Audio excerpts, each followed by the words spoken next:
How you doing, Jake?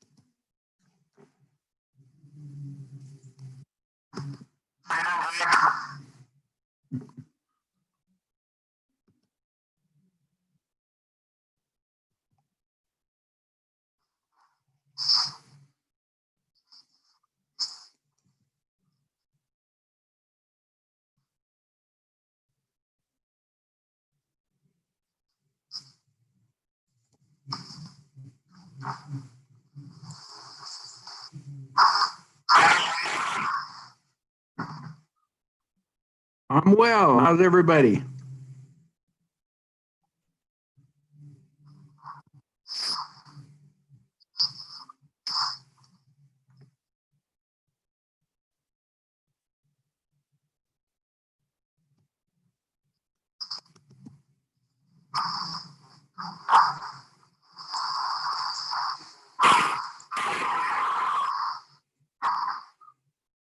I'm well. How's everybody?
Welcome, Councilmember Gale. Good to see you.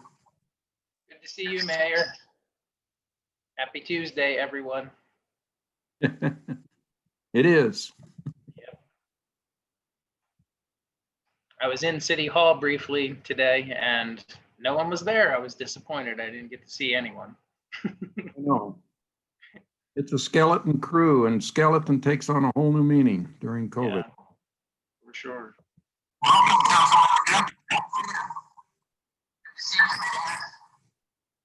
Hey there. How you doing, Councilmember Glover? It is. I was in City Hall briefly today and no one was there. I was disappointed. I didn't get to see anyone. Can you hear me now, Mayor? It's a skeleton crew, and skeleton takes on a whole new meaning during COVID. Yes. Sure. Welcome, Councilmember Robinson. How are you?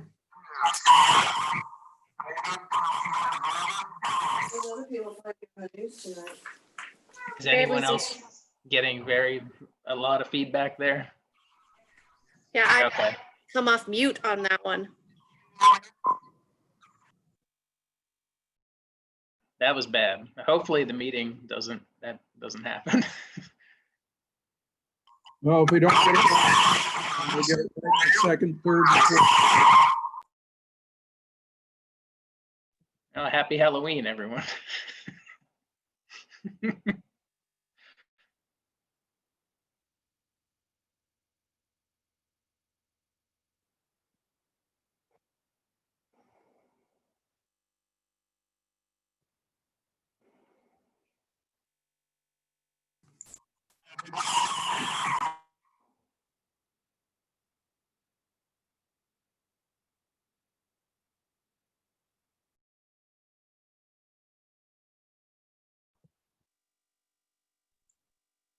Well, I hope our IT folks are listening in and can get that feedback fixed, because it's going around about 1 minute cycles.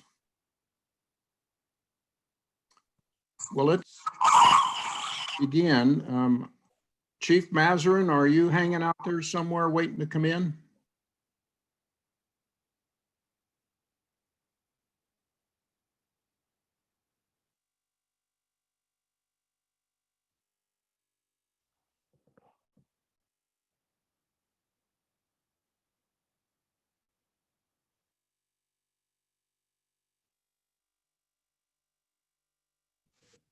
Mayor, I just texted Chief Masterin and he just said they're having some technical difficulties. So hopefully it's not them that's causing that squelch, but we'll see if we can get that remedied here real quick.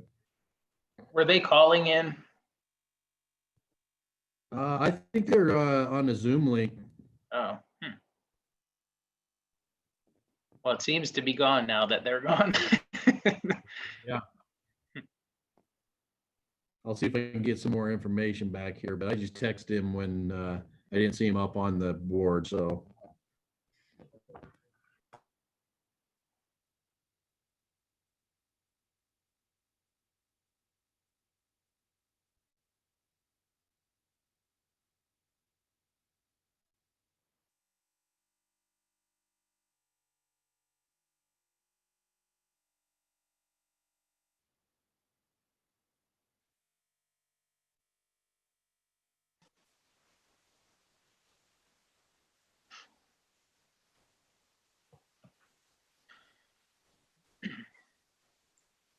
Welcome, Ken.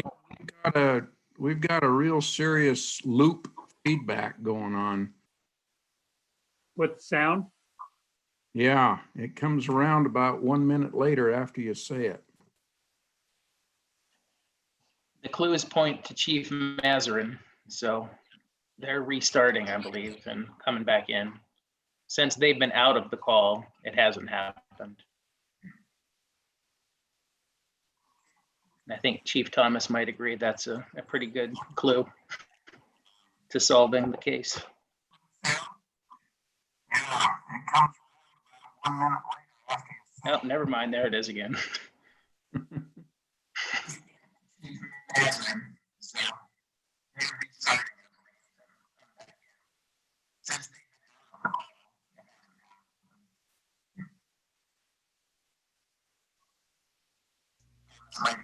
Does anyone for any reason have the YouTube link open? Because that would cause the feedback if somebody had it open for some reason.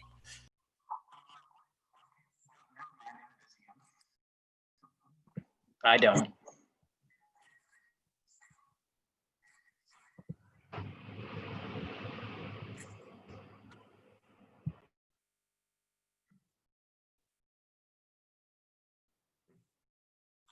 Does anyone for any reason have the YouTube link open? Because that would cause the feedback if somebody had it open for some reason.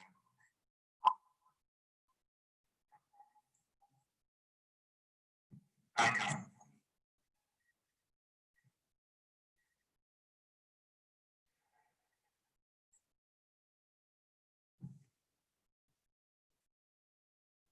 Okay, it seems to have.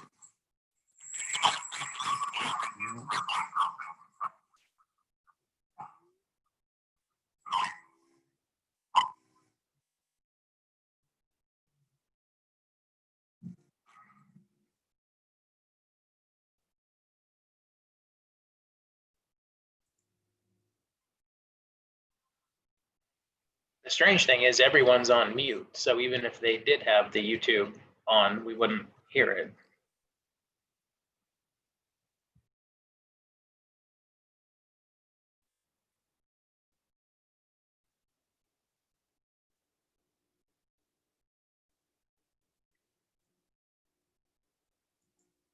Well, I lost my agenda while that was going on.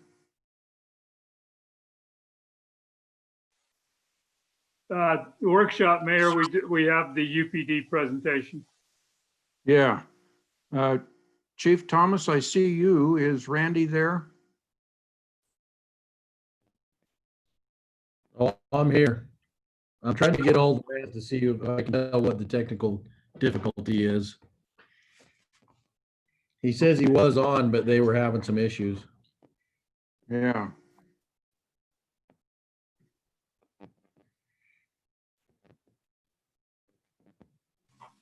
Looks like we got Lisa. I think that's Lisa Dudley's iPhone, and Richard Moon.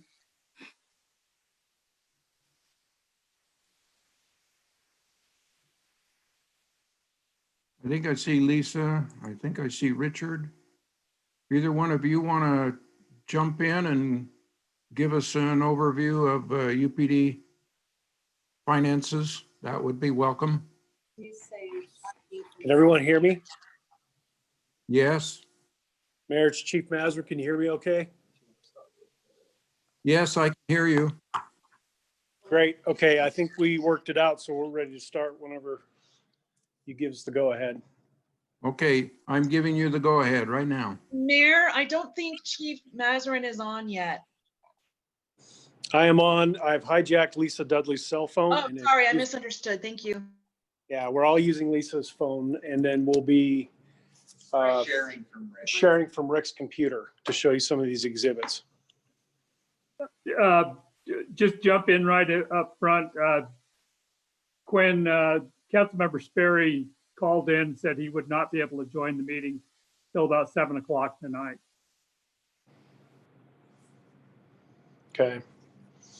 And Kane, if there's anything that we show that he would like to see or that we can get to him through Chief Thomas, we'd be happy to do that.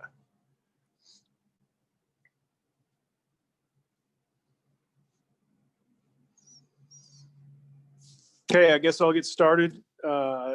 Chief Mazarin, it's good to be with all of you again. We appreciate you giving us the opportunity to come and talk to the council at this workshop and talk about some different issues that are important to all of us. After the budget was completed last year, we received feedback from Midvale about some of the things that they wanted to see. And so we're working on those. Tonight, we're going to talk about 3 areas that I know are important to Midvale. One of them that they mentioned was the officer pay. We're going to do some review of fund balance and discuss that. And then there was also some discussion about service transparency. And now that we're working out the finances, how can we make it more clear as to what people are receiving in terms of services? And then once Rick and Lisa are done with that, anything else you want to talk about or share, we'd be happy to do that. And any questions you have for us about any topic would be great.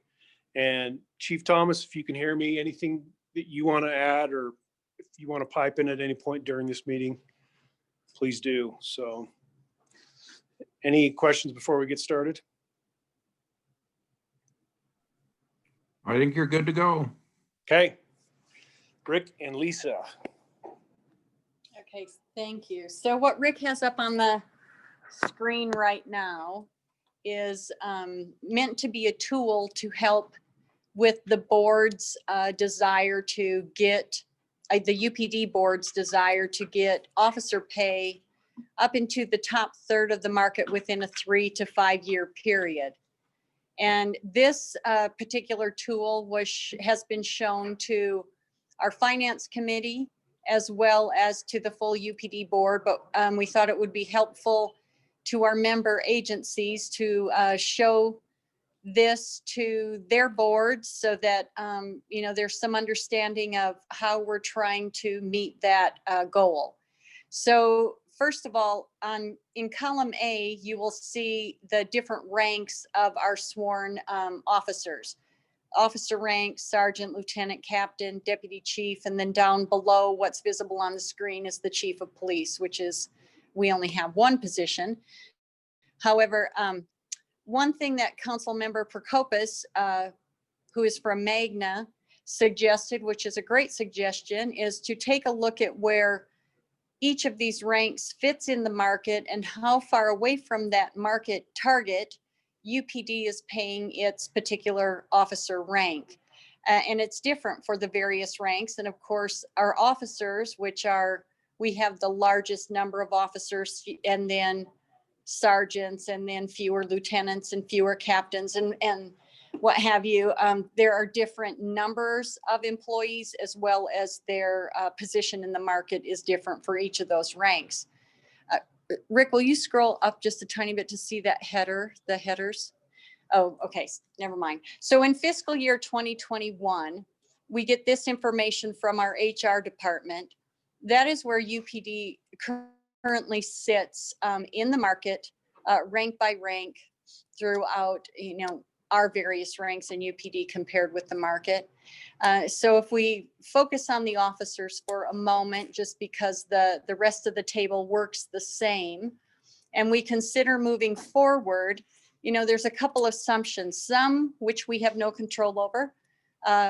What the board, the UPD board approves as, the increase for each rank of officers, that of course we do have control over, but a lot of that is going to be guessing what happens in the market. So David Warnock, our HR director, watches this and will update this information with the most current data that he has available. And so there's some assumptions in here. So on line 7 under fiscal year 22, this right now has the assumption that the market is going to increase officers' rates of pay by 1%. Where we're starting out in fiscal year 2021, our officer pay, and this is the topped out pay, is $1.07 an hour, or 3.04% below the market. If the market moves up 1%, and UPD moves up 2%, we narrow that gap a bit. If the market moves up 2% and we stay at 2%, we're in a similar situation as we are in the current year. So a lot of this is assumptions and of course last minute decisions, but this is just a tool that can be used to analyze known data and then to help UPD be strategic rank by rank in our payroll scale. One thing that David has noted is in fiscal year 2021, because of COVID and other, the earthquake, mostly COVID, that the market really hasn't moved much. There has not been, most of our neighboring agencies did not give raise increases, hourly rate increases to the officers. No COLAs for the most part.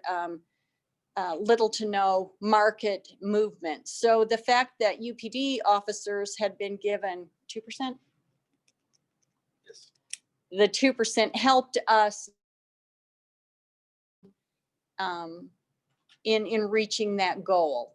And so any questions about how this tool can be used? What David Warnock plans to do with this tool is to work with his comp committee, as we get closer to, that budget prep time, and take the most current information to the comp committee to get their recommendation, which will then of course go to our finance committee, and we will get their recommendation, and the sheriff can use that information then in preparing her budget. But at least it will show rank by rank if we're getting closer, if we're based on the most current information. So this is one tool that we've developed to help our members feel good that we're compensating our officers, our sworn employees adequately. Maz, is your hand up? It is. So maybe we can just run a quick hypothetical. Rick, let's say the market in 2022, let's just say the assumption is 2%, same in 2023, 2024. And if the board said, here's a 3-year plan, we'd like to do a 3% increase in 2022 for officer pay. We'd like to do a 4 in 2023. I'm just throwing these numbers out. We'd like to do a 3 in 2024. So if you had the 3-year plan, you can start to use that as a predictor, as a planner, so that it takes much of the guesswork out of it, and the board can be more strategic, and each council that is represented by those board members can be strategic and put things out there. So you can see that example I gave would get the UPD officers in the market in 2024. Now, obviously there's a lot of variables, as Lisa's explained, but that's kind of the purpose of this tool. Or if you wanted to be really surgical and do it by rank, or just do officers and sergeants, it gives you the latitude to do that. So we hope that tool is helpful in the future. When you've got the line 10 that says percentage UPD to market, is the market the average, the top 3? Yeah, it was the average of the top 3. Gotcha. Okay. Mm-hmm. And then the UPD officer pay or rank pay is the top of their pay scale grade. So that's a topped out officer, which what I'm learning in the police industry is really what the officers are kind of compared with, because it shows their potential for earning. Okay. Any questions about this tool? This tool then, once we kind of have a plan, some decisions for the upcoming budget year, then we have a second tool that we would like to share. Also, this has been shared with our finance committee as well as the UPD board. This you will recognize as the budget overview sheet. I had thought about maybe showing only Midvale's column for, Midvale's presentation tonight. However, we would miss what is up above, some assumptions in those gray shaded boxes in rows 1 and 2 between columns I through L. So, and again, for simplicity, box J2, will you just click in J2, Rick? Shows only 1% for sworn, and that's only because of space is limited on this presentation. If going back to the previous model that we looked at, we could easily add officer, lieutenant, sergeant. I missed some of those ranks, but we could go rank by rank if different percentages are, if it's determined to give different market increases to the different ranks. However, this tool now is based on the fiscal year 2021 budget and builds on that. So right now with the assumptions at 100%, what you're seeing is no change from the current year budget. And And again, we want to watch column 12 for Midvale. You can see then how this model is meant to help Midvale with its budgeting needs for its city. If the market determines that our civilians warrant a 2% increase, you'll see now by looking at this that the precinct itself, you have very few civilians at the precinct level. There are more civilians in shared services. Those lines that are striped in a bright yellow highlight show the changes from the current year budget based on those assumptions that we're putting into those gray control boxes at the top. So let's just assume that the board decides to give all sworn a 4% increase. So with the sworn being given a 4% increase, civilians a 2% increase, you can look and see what happens to Midvale's budget over the previous year. One thing that is often ignored, or I don't know that ignored is the right word, but not given maybe some thought, is that our operating expenses based on our vendors' needs will also go up if inflation goes up. If our purchases remain the same, whether that's utilities or supplies or whatever it happens to be. So let's just put in 1.5% increase on operating expenses, assuming, that there's no, dramatic increase for new equipment or what have you. Okay, with those assumptions, you can see that the precinct itself for Midvale's precinct direct costs would go up 3.92% if all precinct revenues stayed the same. All other things remain the same. Midvale's shared services expenditures after the revenues that are tied to shared services, so their shared service cost would go up by 4.05%. Then we talk about, okay, what is the budgetary use of fund balance? And we'll talk about that a little bit more in depth, but in row 35, and that says 10%. Is that what we've done? The 10% reduction in budgetary? Right now it's at 1, it's at a full 100%. Okay. So we haven't dropped that yet. So Okay, so line 35 right now, those numbers that are in red, parentheses in red, it's saying, hey, UPD is continuing to utilize the same budgetary use of fund balance, and based on the sharing formula, Midvale's portion of that is $454,000. So in essence, that reduces Midvale's shared service costs by $454,000. Now, as the UPD board works to wean itself off of high budgetary use of fund balance, and especially since we've created individual funds for precincts and for Fund 772, which is the county-wide, that changes the revenue stream in the general fund, which again affects then the legal limit and minimum and maximum limits that can be held in fund balance. And so there will have to be a different view on that budgetary use of fund balance because our revenue streams will change. So let's just change that then to 0.9. Okay, so what Rick just put in our control box here was to 0.9.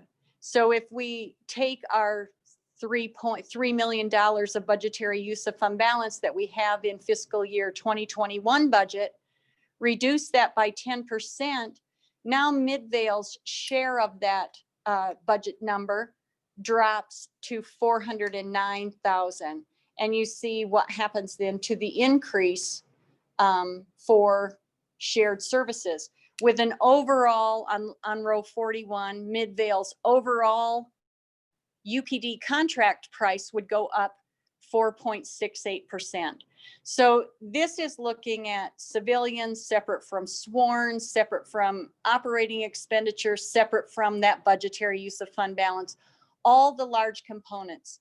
What it doesn't take into effect, because it's unknown at this point, and this is simply a template based on the current year budget, is whether or not there would be other sources of revenue known, if we could get school districts to kick in more money for SROs or different programs, if other grant money becomes available to precincts, if other things are available, there could still be other changes. But this again is a tool that we're going to use as we approach the budget after dealing with those comp committees, the finance and comp committees, to help the sheriff prepare for her budget to get information back to Midvale and our other members in a much more timely manner. Any questions about this and how this tool, we plan to use this tool? Any feedback? Any questions, council members?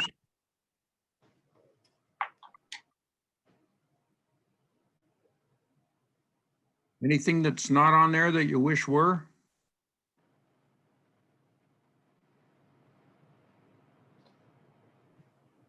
Yeah, Councilmember Gettle, I think that it looks great, and I appreciate the look at the numbers. Hopefully we can do this on a more regular basis than we did in the last year, so it doesn't come up to crisis level again next year. Do you want to talk about the Yeah. finance committee? I appreciate you bringing that up, Councilman Gettle. That's kind of the design here, is to allow people to have these good communication tools where, you know, Kane and Kyle and others could take this, and, you know, and sit down with our folks and look at different models and try to have better predictions in, you know, December of this year, January, the beginning of the next year, long before the council has to work on the Midvale city budget. So it just gives a lot more predictability to the whole picture. Did you let them know the finance committee was asked? I think Richard and Lisa and Jason and Sheriff here have put a lot of hours into this conceptually, and then work through Excel and make it all work according to your concept. I think is a brilliant fait accompli. Good work done. Thank you. Thank you. Mayor, if I could add, I think this is a great tool.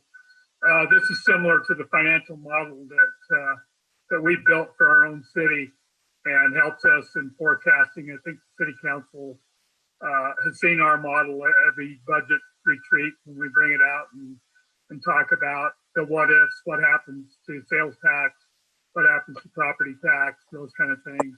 And that's what this model does, is give us a lot better chance to forecast way ahead of the game, so that we've got that number a lot closer and a lot quicker than we've ever had it before.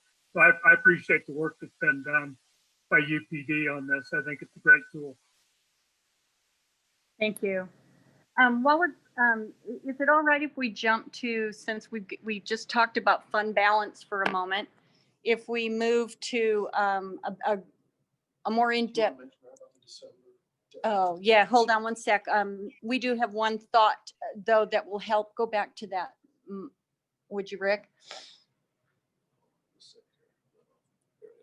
Okay, while we're on this sheet, before we move to the more in-depth fund balance discussion, we met with the finance committee last week.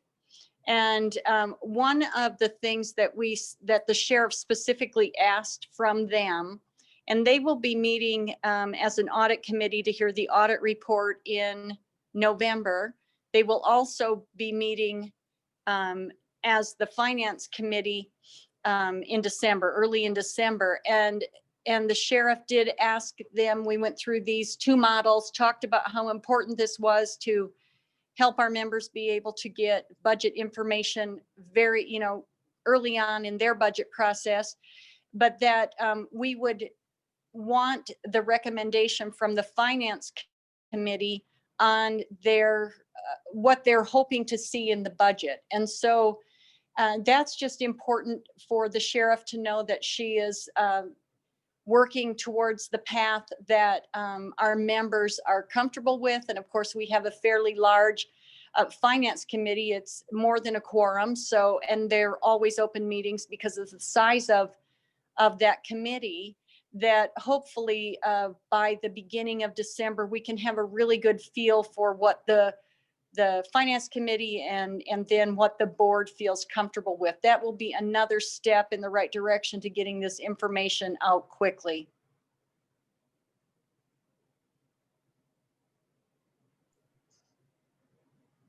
Well, we'll come up with some idea that as a city we can live with. And I know that Kane and Kyle, Matt are all going to be paying attention to these spreadsheets. And our city council is going to be wanting to make sure we get the services we need at the cost we can live with.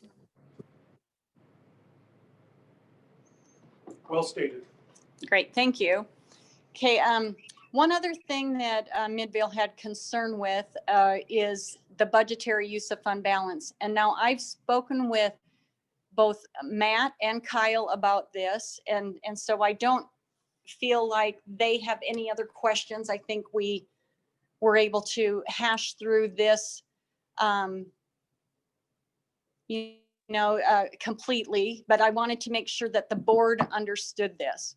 So first of all, what this table shows is from the inception of UPD, with each of the budget years that were proposed, what the budgetary use of fund balance was. So in 2010, and that's in column E, there's the budgetary use of fund balance. And as is true in governmental budgeting, our general funds must equal zero. Our revenues and our expenditures must equal. And so if you have more, you anticipate more revenues than expenditures, you will have a budgetary addition to fund balance. If you budget more expenditures than you anticipate revenues, you will have a budgetary use of fund balance. Now, part of this typically having a budgetary use of fund balance stems from the fact that we've all been taught to budget conservatively.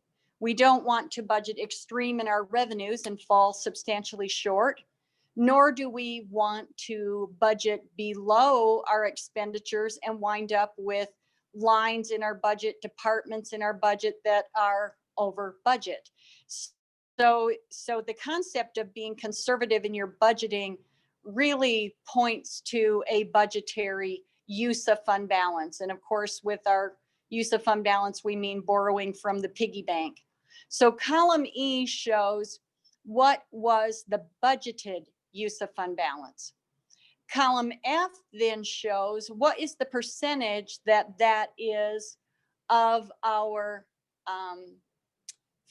percentage of fund balance used to balance the budget. So in fiscal year 2011, I can't look at 2010, it was brand new. We were starting with a zero fund balance, but the budgetary use of fund balance of 1.4 million was 22% of the then fund balance.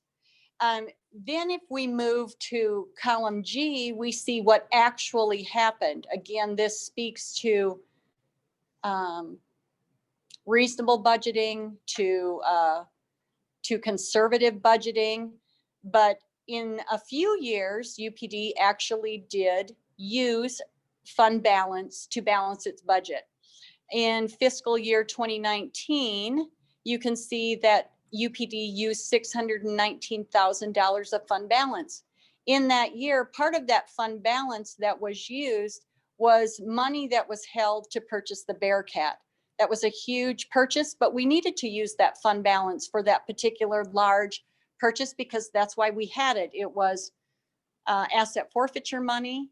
Other years, I'm not exactly sure what happened. Fiscal year 2015, it was pretty much zeroed out with a $17,000 net change in fund balance.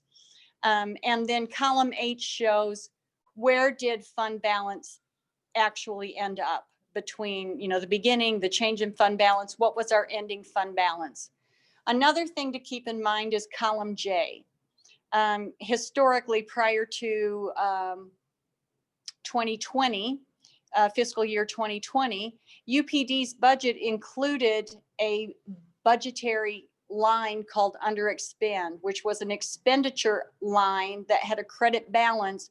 And in essence, if that had not been in the budget, it would have required a larger addition to fund balance. It just allowed a budgetary safeguard that was confusing. The term was confusing. It was difficult, even for those of us who work on budgets quite often, to kind of grasp. And so we have eliminated that from fiscal year 2020. And then of course, 2021, that will not be a part of UPD's budget going forward. So I wanted to share this with you as a city council to let you know that first, like with your own city budget, there's a difference between a budgetary use or addition to fund balance and the actual net change in fund balance. There's also been great strides in reducing this, with first by eliminating the budgetary or the budgeted under expend as a line item. And also, if you look at the column E, row 16, so E16, sounds like a bingo game. But in E16, you'll see the budgetary use of fund balance has dropped from 3.2 in fiscal year 2020 to 3,070,000 in 2021. And while that doesn't seem like a large stride, it's a step in the right direction, especially coupled with the elimination of the budgeted under expend. This year, and we are doing our audit prep, and I had reported to the finance committee that our actual audit field work for fiscal year 2020 was to begin yesterday. However, due to an illness with our auditor, that has been pushed back a couple of weeks. However, with this audit, we will see, of course, then the new individual precinct fund statements for like each of the precincts, as well as the other Slavisa districts, and the county-wide will each show then their own precinct fund balance. And I will start a similar table like this going forward for each of our precinct statements to go along with those financial presentations. I do not know.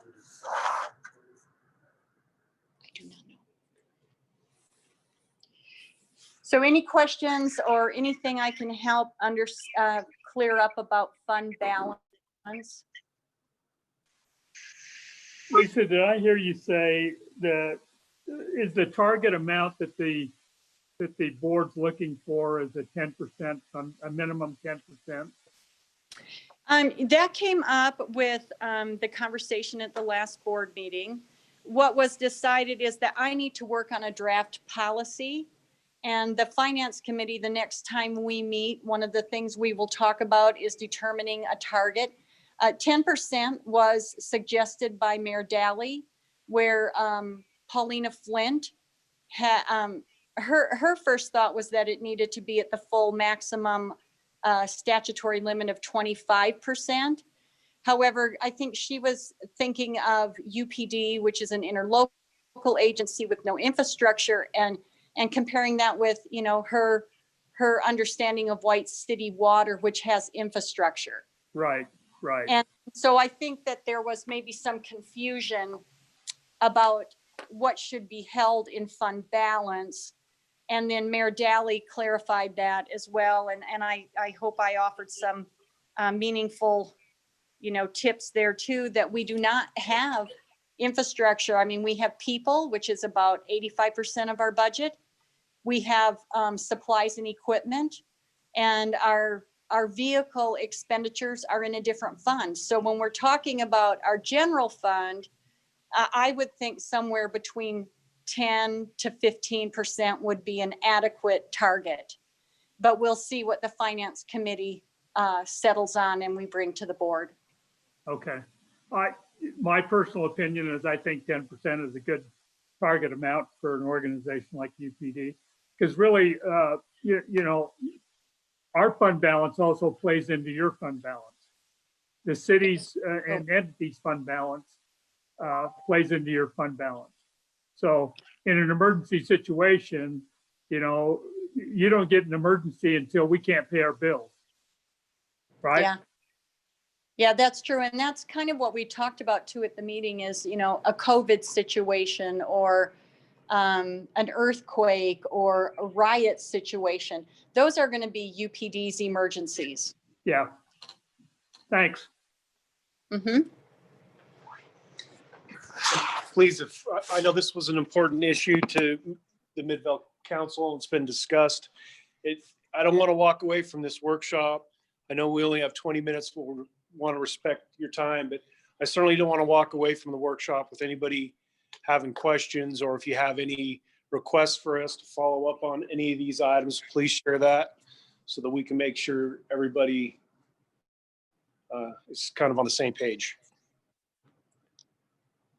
And if you have a hard time putting your question into verbiage, go ahead and type it down and send it to Kane or myself, and we'll forward it on to Mazarin, Lisa, Sheriff, whomever that can respond to it. Thank you, Mayor. You're welcome. Anything that pops up in your mind at this time?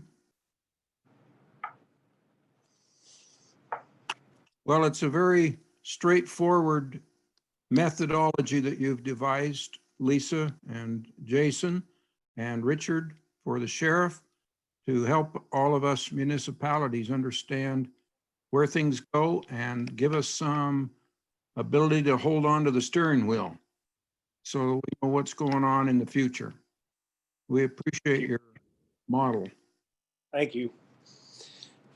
Are there any other finance related questions before we just quickly talk about some operational things?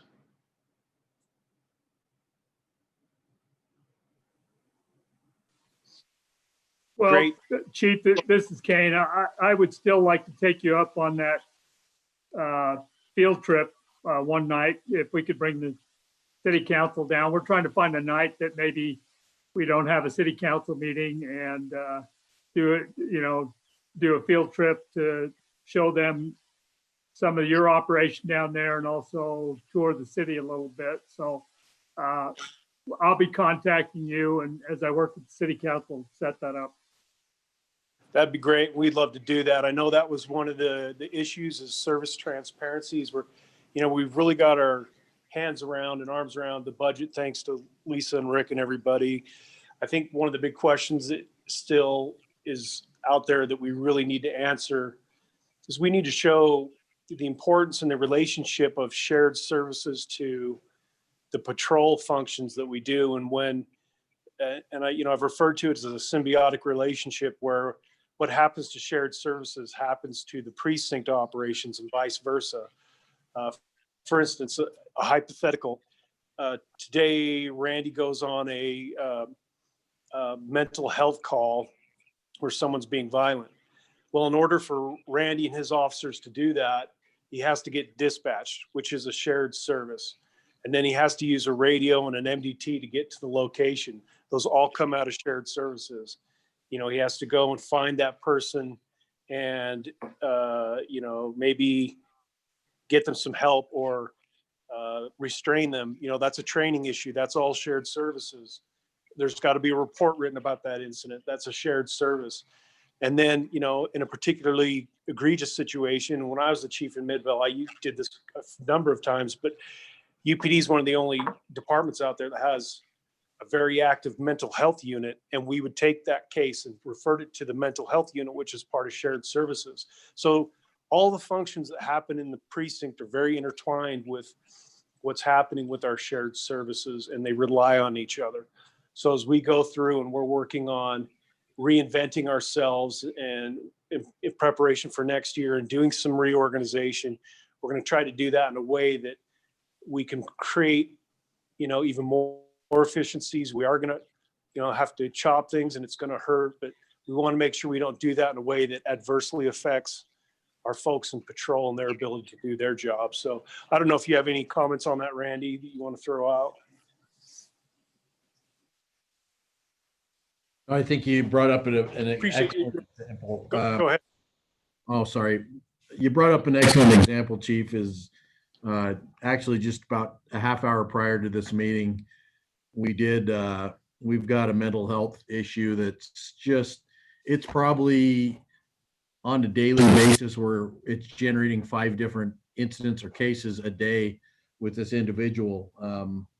And if you'll recall, this individual is actually the very one that started the fire down on the river trail. So once again, we got with our mental health unit, and per their recommendation, we're able to articulate enough to at least get them into a hospital setting where, it's jail is not the answer. Mental health treatment is, and it may be temporary as it was, a few weeks ago, but just that one subject in Midville, you could imagine in a week how much of our police resources it's draining to go out. And you don't send one officer on a mental health subject, you send multiple, just due to their volatility. So ironically, a very good example that Chief Maz brought up, we did just hours ago. So Was he the one there on Main Street? nope.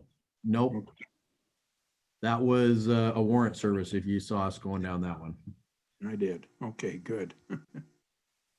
So, yeah, Kane, I really appreciate you bringing that up. We'll accommodate that in whatever way, because I think it'll really fill in some gaps that will be helpful as the discussion moves down the road, as we continue to work together. So Chief, how much time do you think you'd need for something like that? We will let you guys dictate that in its entirety. Just name the time, the place.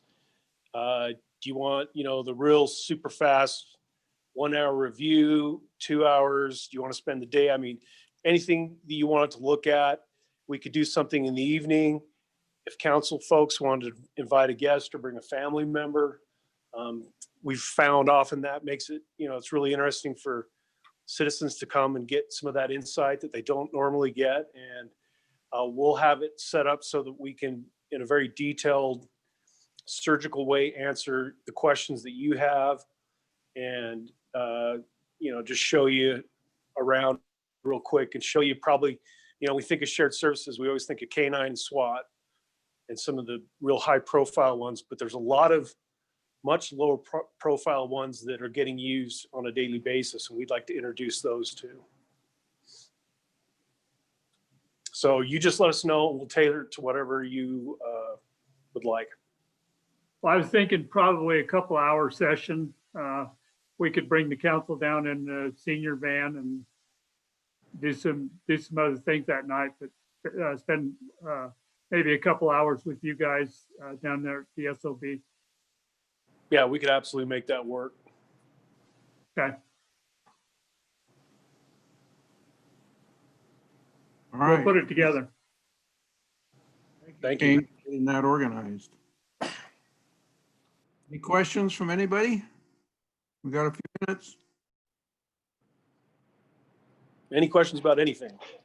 Hey, I have a real quick question, Councilman Gettle here. You mentioned, Chief Thomas, about the mental health component to that particular person. How many of our officers are crisis intervention training CIT certified? I don't have an exact number. I could very easily get that to you.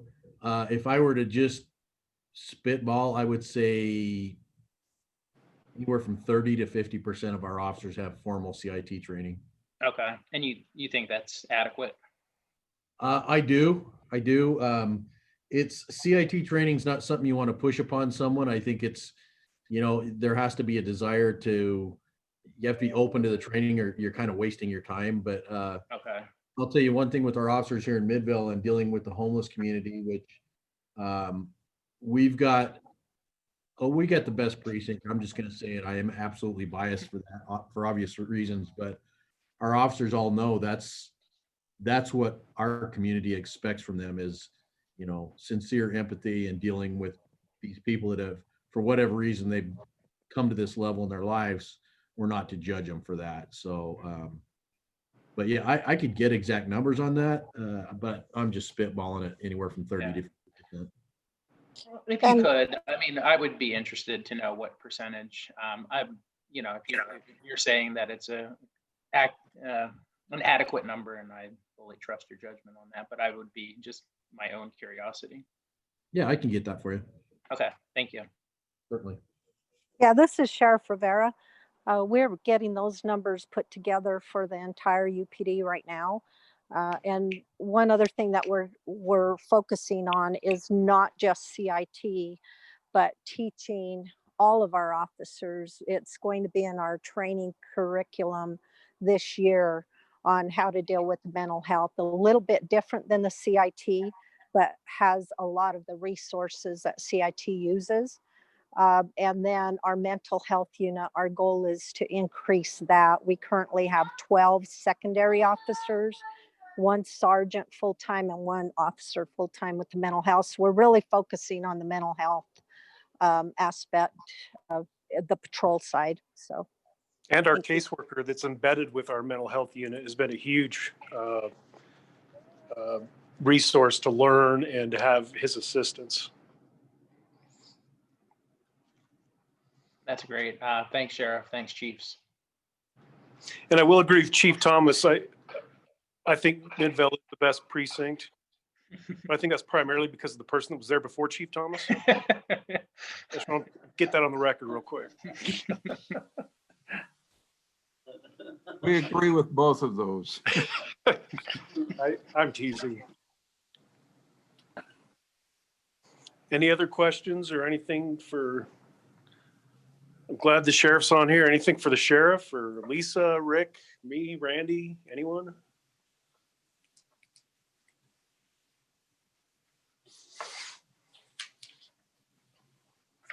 We pull that screen down.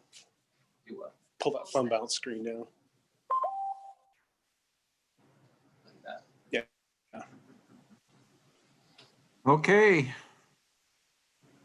Well, any questions for anybody else on the staff at the city? We want to thank Sheriff Rivera, Jason Madden, Lisa Dudley, Richard Moon for tuning in and helping us all understand the UPD budget, present, future, and a lot of in the past.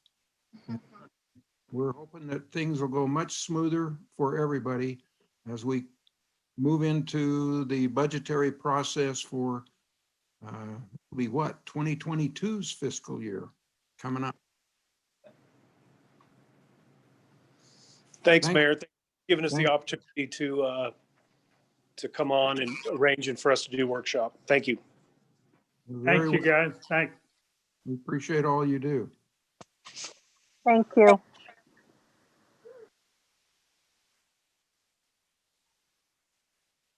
Okay, any question for staff while we got a few minutes? Just a quick question for Kane. I know they say being an elected official ages you prematurely, but we don't have to take the senior van if. Well, I just thought when we put you guys in it, we call it the party bus. Okay. So we get donuts and chocolate milk and have a good time. Okay. A disco ball from the ceiling. Yeah. I mean, adding donuts and chocolate milk does not help the age factor that Dustin was talking about. I just want to point that out. Can we get Metamucil and some soft pretzels soaked in water? We can get whatever you want. Kane, I got a question if you could follow up with Utopia on. Yes.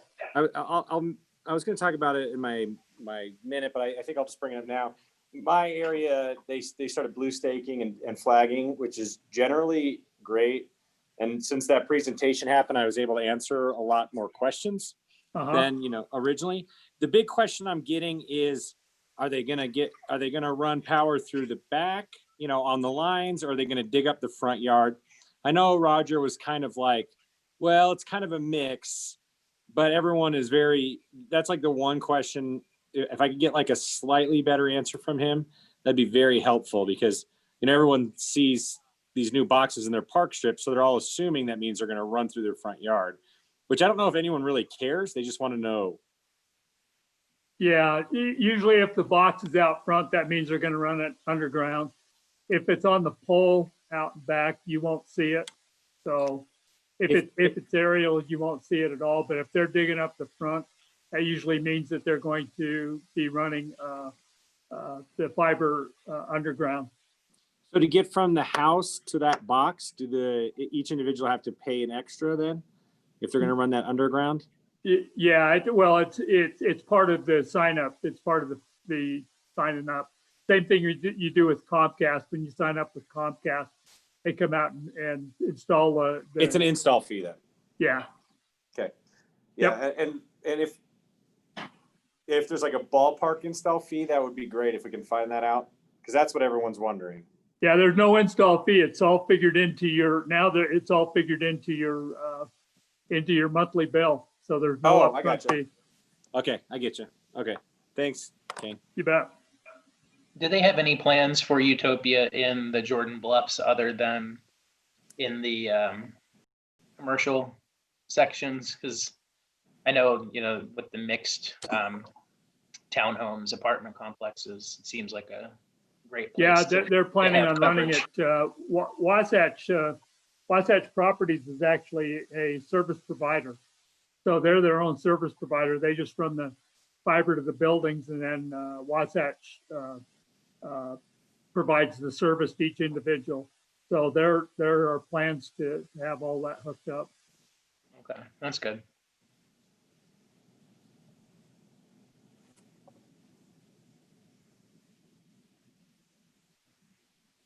Utopia. Mayor, while we've got a minute, we got another subject. Maybe we could turn a few minutes over to Kyle. Talk a little bit about the CARES funding. Okay, good. Thank you. So let me just pull this up. I wanted to give the council an update on where we're at with our CARES Act funding. And then also, not a situation we're in, but what we're looking at on some projects that are an ongoing cost. And I just wanted to get some feedback on that, or if we needed further discussion. So as a reminder, we received our CARES Act money the last day of June.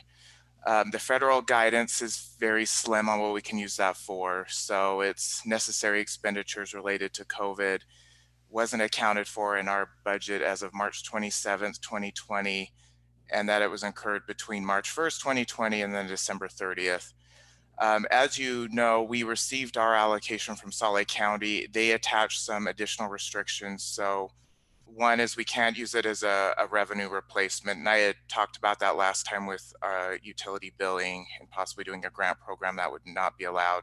That's also a federal requirement, but the county specifically put it in our grant agreement.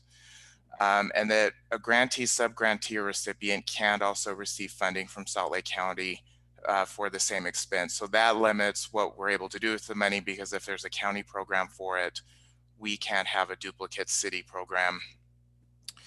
And then in addition, there's federal guidance that dictates that recipients can't receive multiple CARES Act disbursements for the same expense. And the federal government puts it on us to make sure that we're not issuing duplicate payments. So if, for example, a business received a PPP loan and then for some reason received a grant through us for the same expense, the federal government would come back to us and make us repay that. They wouldn't go back to the recipient. So that's one of the challenges, is we have to be careful on where the money goes. So sorry, was there a question? Okay. Well, the PPP loan, they did make public finally, right? But they were going to withhold that information. So how do that's some of the challenging things. If the grants through Salt Lake County or the state, we can probably get the information better. Like a federal grant program, it's difficult to nearly impossible. We've even actually had difficulty finding who has received funds from the county. They've been dragging their feet on getting that to us. So you're correct. It's an additional constraint that makes us pause before doing a grant program to make sure we don't run into situations like that. So right now, what's on the screen is where we're at with the current projects we have. we're considering. Some we've actually already spent money on. For example, we've been spending money continuously on PPE and sanitation expenses, too many P's. So we haven't spent this full 31,000 we've budgeted, but we've spent a good chunk of that. Unified Fire, we've already sent them a check for expense reimbursement of about 51,000. UPD's actually sent us an estimate of what they'll be asking for. We haven't actually issued them a check for that yet, but that's what they expect to be asking from us. We have been for a number of months working to get all of our employees the technology they need to work remotely. So that involves replacing desktop computers with laptops, getting additional monitors, docking stations, and that type of thing. We've probably got almost all of that done, so we're just wrapping that up. The city council chamber upgrades have been completed, so that was about a little over $49,000. The ones I'm going to discuss a little bit more in detail, but we are looking at replacing the city's phone system, which would be a one-time cost of about $31,000. And the thing I want to discuss with you as a council is we would have an additional cost every year from our existing phone system of about $12,000. And that would have to be something that would have to be built into the base budget next year. So that's something I definitely want to discuss with you. We actually had the kickoff meeting today for the electronic signature software. So that with our integration into our document management system was about $31,000. It has an ongoing cost of $11,520. We moved ahead with that because it's a year-to-year contract, and we'll be bringing back a budget request with the budget for consideration at that time. So it's not an automatic increase. We also will be looking at, when it's renewal time, how much the signature software is being used, and we might be able to adjust the number of electronic signatures we've purchased and then the number of users, because that affects our price. The other major technology we're looking at that I did want to discuss further in a minute is we have been looking at an HRIS, which is a human resource information system, and that would encompass our HR programs, payroll, and learning management. So it does have a one-time cost of about almost 21,000, and then an additional ongoing cost of what we've been paying of about 10,000. So we'll discuss that further in a minute. We are looking at doing a project with the Canyon School District. I don't think it's solid enough to publicly announce. In Parks and Cemetery, we've had, as you know, we have very limited staff in the cemetery, Parks and Cemetery, and both had to quarantine. So the Parks Department had to rely on outsourcing some of the necessary work on that. And that's an estimate amount. One thing we're also moving forward with is a software needs analysis, which I discussed last time. That'll be 50,000. I'll have more information on what that will entail in the future. And then on the agenda tonight is approval of a small business promotion grant program that Nate will discuss. And so I put the budget amount in there. So far what we have currently, at least estimates for, we've spent is about 540,000 of our 993,000 and change. And there's a few projects. Oh, sorry, go ahead. I have a follow-up, Kyle. Sorry, it's Sure. Bryant again. I'm still hung up on that topic. Okay. Can we, if we do something, this might be a Lisa question. Can we put it, in our contract with anyone that, if found that they've received federal grant money or whatever through this, and that they essentially indemnify us from that, i.e., if the government fines us $5,000 because they already took 5,000 from the PPE, we can go back and get it from them. Is that something we're allowed to do as a city? I would defer to Lisa, but I know many other cities have written that into their contracts or their grant agreements. I think that, yeah, that would totally be something we could include. Okay, sorry, I'm still blown away by that. So thank you. We also have a few projects that we're still looking into, but they're not at the stage we have estimates yet, or we're not sure they're going to move forward. When I do know it will move forward, I just don't know the cost on. We have discussed replacing Express Bill Pay, which we're using for our online bill payment system. I've talked with a few vendors. Some don't actually charge an amount. It's all based in fees, and others do. So that number needs some refinement. So that's why I got bumped onto this list, because I don't have a good estimate yet.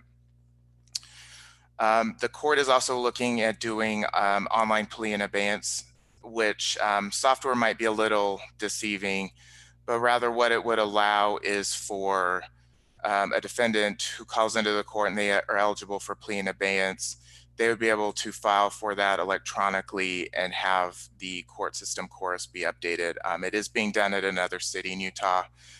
We're just not sure how much programming is going to be involved and what security and improvements we'll need to make to make sure that that we're in compliance with administrative of the court's rules, and then also that it's secure on our end. So that 50,000 is really a giant question mark right now. We're still looking into that. And then community development is looking into possible reimbursements for the road home, and there's a few ways that could look. So Nate and community development is still looking at that. I am still looking into doing some sort of arts grant or reimbursement program. The state has a couple going on right now, but I did attend a webinar this last week with a national group, and I got some ideas I need to research. And then finally, utility grant program. As we had discussed previously, we can't do one for our city utilities because that's considered revenue replacement. However, we would be able to do one for electric and gas, but a lot of what that would depend on is what the county's program looks like, since we can't duplicate their program, and they're working on their program right now, and they told me they were thinking early October would be on that. So if I add all of that up, we're at about $608,000 of our $993,000 that we've currently at least have an idea of how we're going to spend. The two I did want to focus on a little bit more is the HRIS system, since this would have an ongoing cost, and Rory might need to chime in if I'm missing some of the key components, or if you have any questions on what this would include. So it would include payroll, which would replace how we're doing it currently, which is out of our system called Cassell. The major issue with Cassell is that it requires significant bandwidth to run correctly and for things to process correctly. To give you an example, the only way I got Cassell at home to really run at a decent speed, and I'm not running any major processes like billing or utility billing, is I'm hardwired in on a gig fiber connection, and it's finally running at a decent speed. We have tried doing utility billing as example from home, and we had performance issues in getting the bills to generate, and ended up having to do some workarounds on that. It would also include some things we just don't currently have at the city, which includes onboarding for new employees. It would replace our current performance management system in an integrated system with HR. It would include recruiting, which is now a separate system. And then it also would include a learning management system, which would help with trainings and online videos, and include the ability for us to create our own. As I've alluded to a little bit, it would replace certain modules in our current system, which would be the HR and payroll modules, and our performance management modules, and then our applicant tracking software. And then just moving to the phone system, the major issue with the current phone system is we aren't able to fully port the phone system out of City Hall. So when we were shut down, we were required to have somebody at City Hall to answer the phones because we weren't able to reroute that main phone line in. Some other issues, our phone system is quite old. Newer systems have more robust calling features. I just threw this on. One thing I remember seeing at the demo was we'd have more information on who's in a call queue, It allows managers to listen into phone calls or jump in if needed. They have the ability with a click and drop to reroute phones if for some reason, for example, utility billing has 15 people in queue, they would be able to reroute those to other phones to make sure we're able to assist our residents. We also would have the ability to have soft phones. So that would be being able to use your phone like a computer. So you'd have a headset like I've got on and use your computer to actually answer the phone with. And then there's better use of mobile devices. With the current system, we do have the ability to forward to a cell phone, which a lot of us that work at home do. But when a call comes in, we don't know if it's our cell phone ringing. We don't know if it's the work phone ringing. So it makes things interesting. And I've answered many personal calls with Midvale City. One thing with the phone system that would be great for IT is it would be hosted off premise, which is the way software is moving now. It's called software as a service or SaaS. It would alleviate some of the maintenance that IT would have to do, and that the vendor would be responsible for that. The main thing I did want some input on, or if we need to have further discussions on, is two of these options would require increases in our base budget. So the phone system would increase our costs about $12,000 a year. That's taking into account what we're currently paying in the phone system. And the HRIS system would increase our base budget $10,000. One thing to note on that is we would be able to, after a year or two, reduce our licensing costs with our current system, Cassell. One issue is if we cut our support off, we lose access to those modules within Cassell.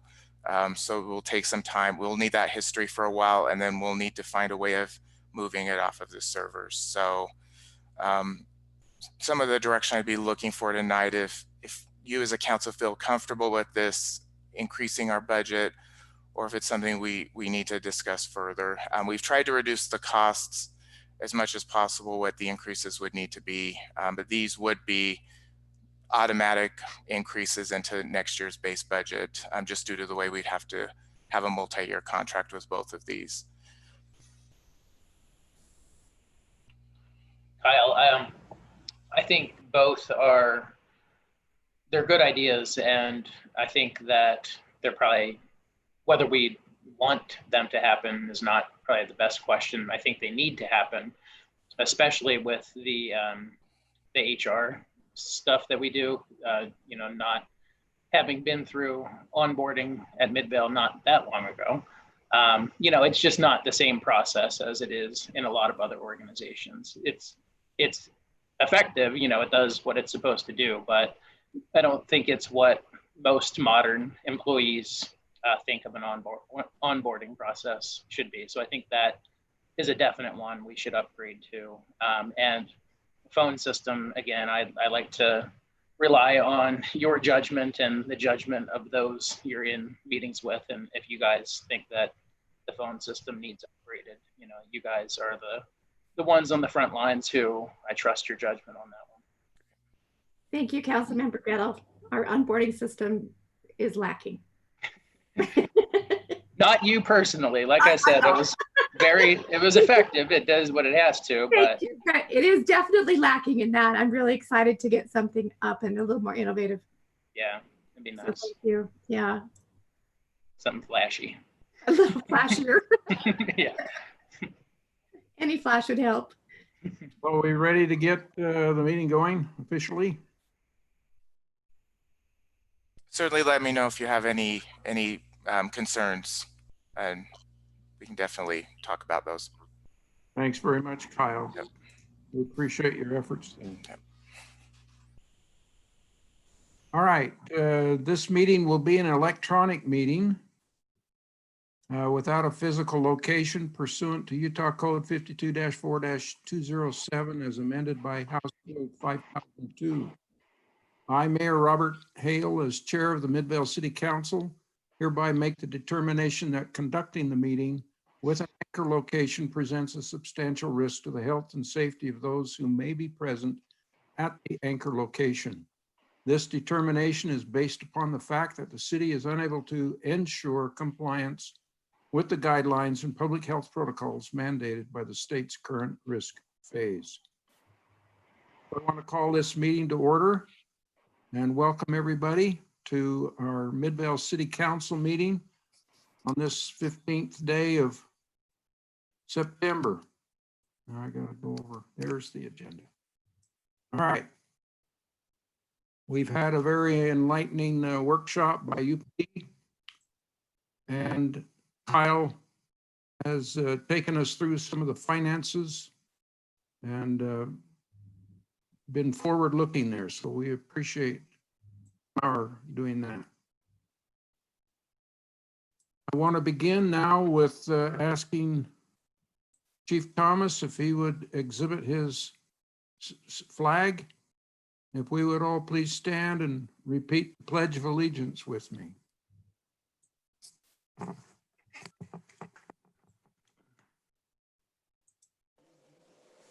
I pledge allegiance to the flag of the United States of America and to the republic for which it stands, one nation, under God, indivisible, with liberty and justice for all.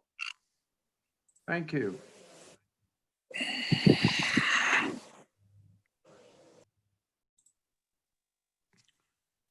I want to thank Heidi Robinson for doing a magnificent job 2 weeks ago with our city council. How was your experience from your end of the microphone, Heidi? Terrifying, Mayor. You did fabulous. I have to thank Rory for making sure I was very well taken care of and prepared. We have a great staff. They love to work with our city council. Truly amazing. She's a natural. She did great. I heard Rory volunteer to run the next meeting when you're out of No. I'm perfectly okay with that. Well, if you will call the roll then, Rory, we'll continue. Yes, Councilmember Robinson. Here. Gettle. here. Brown. Here. Sperry, was he going to be later? Oh, you are here. Yay. And Glover. Here. All right, we're all present. Very good. We drug it out long enough for you, Quinn, so you could be with us. Thanks. You're very welcome. The next thing, we'd like a report from our Unified Police, Chief Randy Thomas, and then Brad Larson from Unified Fire Authority. I've met with him twice already today. This is getting to be rather common to meet with you now, Brad. That's been a good day. It has been. All right, good evening, Mayor and Council. It's a pleasure to be here, and I appreciate your time earlier tonight in the workshop that we did. I did get our August stats out to the mayor and Kane earlier today, and I think I might have gave Matt a copy also. If not, I can certainly forward those if you haven't got them. I don't know if you've had time to look at them, but our caseload is kind of trending as anticipated. We're just over 1,000 cases in the month of August. So that's kind of a good thing that we're not seeing any spikes, and it's trending in a pretty consistent manner. I'd like to just first of all start off some of my comments, and I think Council, you heard that, and I don't know how many of you recall or got an opportunity to meet Officer Frank Hicks, but he was one of our most recent shelter resource officers that, after 22 years of service with the Sheriff's Office and Unified Police Department, retired just a couple months ago. Frank was killed in a motorcycle crash up in Roy on Friday the 4th of September. Frank, excuse me, Frank was also a sergeant major in the Utah Army National Guard and a 21-year veteran. Frank loved riding his motorcycle. It was an unfortunate accident, almost a typical accident with a left turn in front of a motorcycle rider, and he didn't survive his injuries. Frank, ironically, we had his services last Friday on September 11th, on 9/11, Patriots Day. It was almost ironic. We had a really appropriate memorial service with his family, his friend, his Unified Police and Sheriff's Office family, his Utah Army National Guard family. It was somber at the same time. It was appropriate for. It was what Frank would have wanted as far as a service. So our hearts go out to he and his family and those that will all miss him for sure. Just an update I got from our violent crimes unit on our Motel 6 shooting. As you recall, we had the shooting where our 2 officers responded, were also shot at.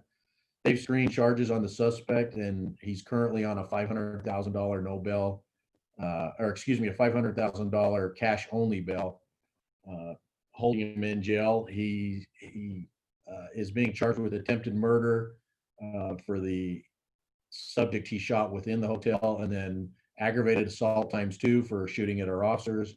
He's also being investigated for a rape, and we haven't even got into the investigation for the 2 bank robberies he admitted to. So once again, good, tenacious, diligent work, kind of ironic circumstances. Our officers were in the right place at the right time, and we're able to get this suspect into custody. We had an unfortunate incident at St. Therese with the vandalism. I'm sure many of you have seen that. We have some leads on that. We're actually waiting for some video, hopefully to give us a little bit more information. They're not concrete at this point, but if you have any questions on that, I can be happy to answer any questions involved with that investigation that I can. Saturday on the 12th, we participated in the Mascot Miracles Foundation event. We have a little boy, he goes by the nickname of the Hulk, and he's currently staying with his family down at Motel 6. You know, we hear of a lot of bad things down at that hotel, but this was a great thing that happened. This little boy is 5 years old. He's, to my understanding, gone through chemo treatments.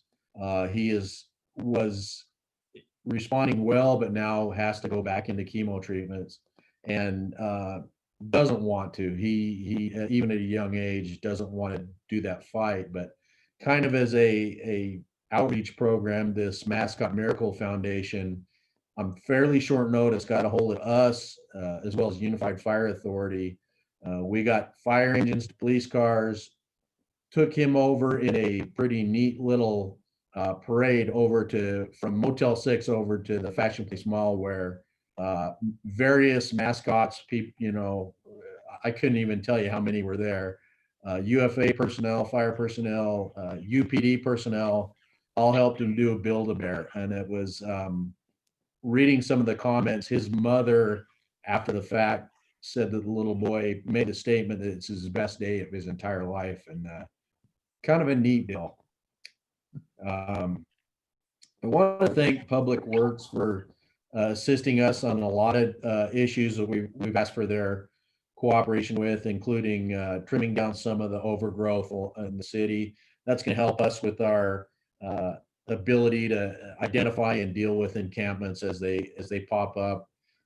Also, recently we had some vandalism with graffiti over the weekend on the Midvale City sign, just north of City Hall. That being in the brick, our graffiti abatement folks didn't feel good. You know, that's something that once that gets into the brick, it's better to do a power wash, and we want to thank Public Works for making that happen. The sooner we can get that stuff down, obviously, the better.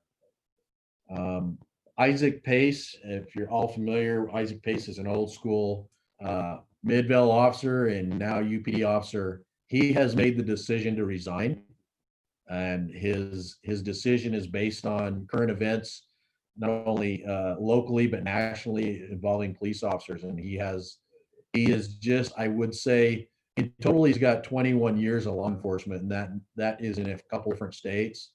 But I think he's just ready to be out of the business. And you know, it wears on you. If you know Isaac, and I know Lisa does, that guy is, if we could term what we call a street monster.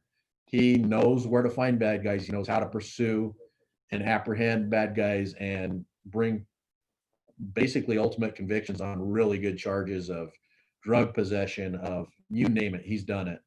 He's a great guy. We're going to miss him. Be glad if he changes his mind and decides to come back. And just kind of a last second deal this afternoon, City Manager Loader and I met, and he mentioned that there's been a little bit of a speed complaint up on Connie Drive. We did pull some data from last year. It's probably the same complainant. We also forwarded that data to our Hillcrest High School resource officer, and he is going to go up there.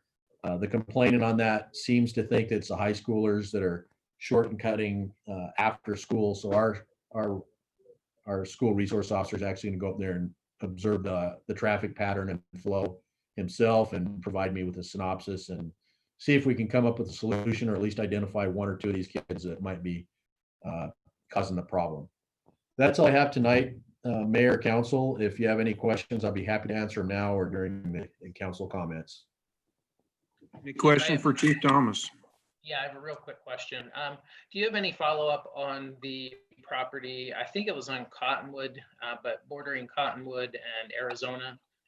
There was the house that was condemned, I believe, and there were some complaints from neighbors that there were folks coming back to the property. I haven't heard from, there were some constituents texting me back and forth. I haven't heard for a while, so I was hoping that situation has calmed down. I think it has calmed down. I most recently was last week when it's kind of a dead end circle over there and it's out of the way. It's very typical, when warrants or when we close these to occupancy initially to get a lot of the traffic that comes and goes. But once we do our enforcement and make contact, it typically slows. I don't have a recent update. I'd be happy to get with Jerry Wayne or Detective Wayne and email you personally to see if he's seen any upticks. But I talk to him on a daily basis, and that one hasn't been on the radar. So I'm assuming it's quieted down. Okay, yeah, there was a resident who sent me pictures of a guy. You may have seen it. He was walking around with a chainsaw back there, and a lot of the neighbors felt that it was in a threatening manner. So I think a few of them have called the police a few times. But yeah, and that particular property, they are allowed to be on the property. It's just not within the main residence. So, I mean, it could be maintenance, could be the property owner. I'm not certain of that, but okay. I imagine as Halloween gets closer, we'll see more and more. Yeah. All right. Yeah. If you don't mind, I'd appreciate it. Cool. Thank you. Thank you. Other questions? Thanks, Chief. Chief Larson. Great, thank you. It's always good to be with all of you. Councilman Gettle, you mentioned aging in relation to your service lately. It reminded me of something I heard George Carlin say one time. He said that so far this is the oldest I've been. So I guess age is just a state of mind, and it happens to all of us no matter what. That's a good one to remember. Yes, it is. Chief Peterson spoke, actually Chief Burchett spoke this morning in board meeting about the Dark Horse program. And then in the afternoon, he and I met with Mayor Hale and Kane, and I'll let them speak to it. But it's a great program, I think. It's going to give us a lot of capabilities to ensure that we're providing the best possible service to Midvale and our other communities. So if they want to, I'll let them speak to that and what their impressions were. That leads into an inspection program that we're getting ready to test that's also going to improve our capabilities in providing service to our communities. It's Survey 123. We've got the county GIS and our IT team working on that, getting it ready to get to the inspectors and fire prevention to test. This is going to give us some great capability. It's going to give us some real hard data on the type of occupancies that are at higher risk and the ones that we need to concentrate on. We got a list from the county on the business licenses that they have throughout our service area, and they showed 1,147 in Midvale. I think that number might be a little low, so we're going to work with business licensing in Midvale to make sure we're capturing all of those and get them into the data system. So I just wanted to briefly mention that. That's a great tool and a great service that is coming up that we're going to be able to provide. Chief Peterson spoke quite a bit this morning on the fires on the West Coast, specifically Oregon. He worked for 38 years in the areas that are being heavily impacted by wildfires right now. And so far, there are 22 missing in the Oregon fires and 10 dead. UFA, our USAR and Utah Task Force 1 teams have been activated. 80 personnel from different agencies throughout the state of Utah have been sent to California and Oregon to help. And about 46, I think was the last count I heard, are from UFA, one from our own prevention division. This has strained our staffing here a bit, but we've been able to maintain the four-handed staffing where we need to and provide the services we need to. We've got a lot of firefighters here that didn't get deployed, of course. They're stepping up and filling in the gaps, and we're doing really well so far keeping that. It's really important that we help out in these types of events, as Chief Peterson explained. It really helps us with our resources should we have a similar event here. He sees a lot of similarities in those areas that are suffering the ravages of these wildfires right now. A lot of similarities with the Salt Lake Valley. And so in order to staff a type of fire, should that happen here, there are several things we're doing to be as prepared as possible. Force staffing allows us to single crew to significantly, with more capability, attack a fire or mitigate any other problem. And as I go through and mention this, think too of other catastrophic events that we could have, such as an earthquake, which we had not too long ago. These resources are also available for something like that throughout the valley and to the citizens of Midvale. The emergency management division that we have at UFA gives us the experience and depth to help mitigate these incidents. They have a great relationship with the state emergency management department division, and that will continue to pay off for UFA. We have an incident management team personnel who are routinely used for major events. Two of our personnel right now are part of the incident management team in California and Oregon. So the experience they're gaining is immeasurable. The Urban Search and Rescue Program that is funded by FEMA places a huge amount of resources right here. They're over at our logistics warehouse. Huge amount of resources ready to go at any minute. We are primarily a bunch of small departments in the valley, but UFA is also the largest department of the metro agencies, and one of the larger ones in the country, with the ability to focus tremendous resources on any major incident that we may have. We have a great working relationship with local resources, with the Utah Forestry and BLM, and a close relationship with our neighboring states. And this deployment will help improve our ability to ask for help should we need it. So, right now, there are nine large fires going on in Oregon. We've had 87 so far in the United States. It's burned 4.7 million acres, which is about 6 times the size of Rhode Island. And 36 lives have been lost so far. So I would just say that the firefighters from our state and from everywhere are in our thoughts and prayers. And we hope no more lives are lost. And hopefully that this fire season will end soon and we can get back to some sense of normalcy. That's my report. Are there any questions for me?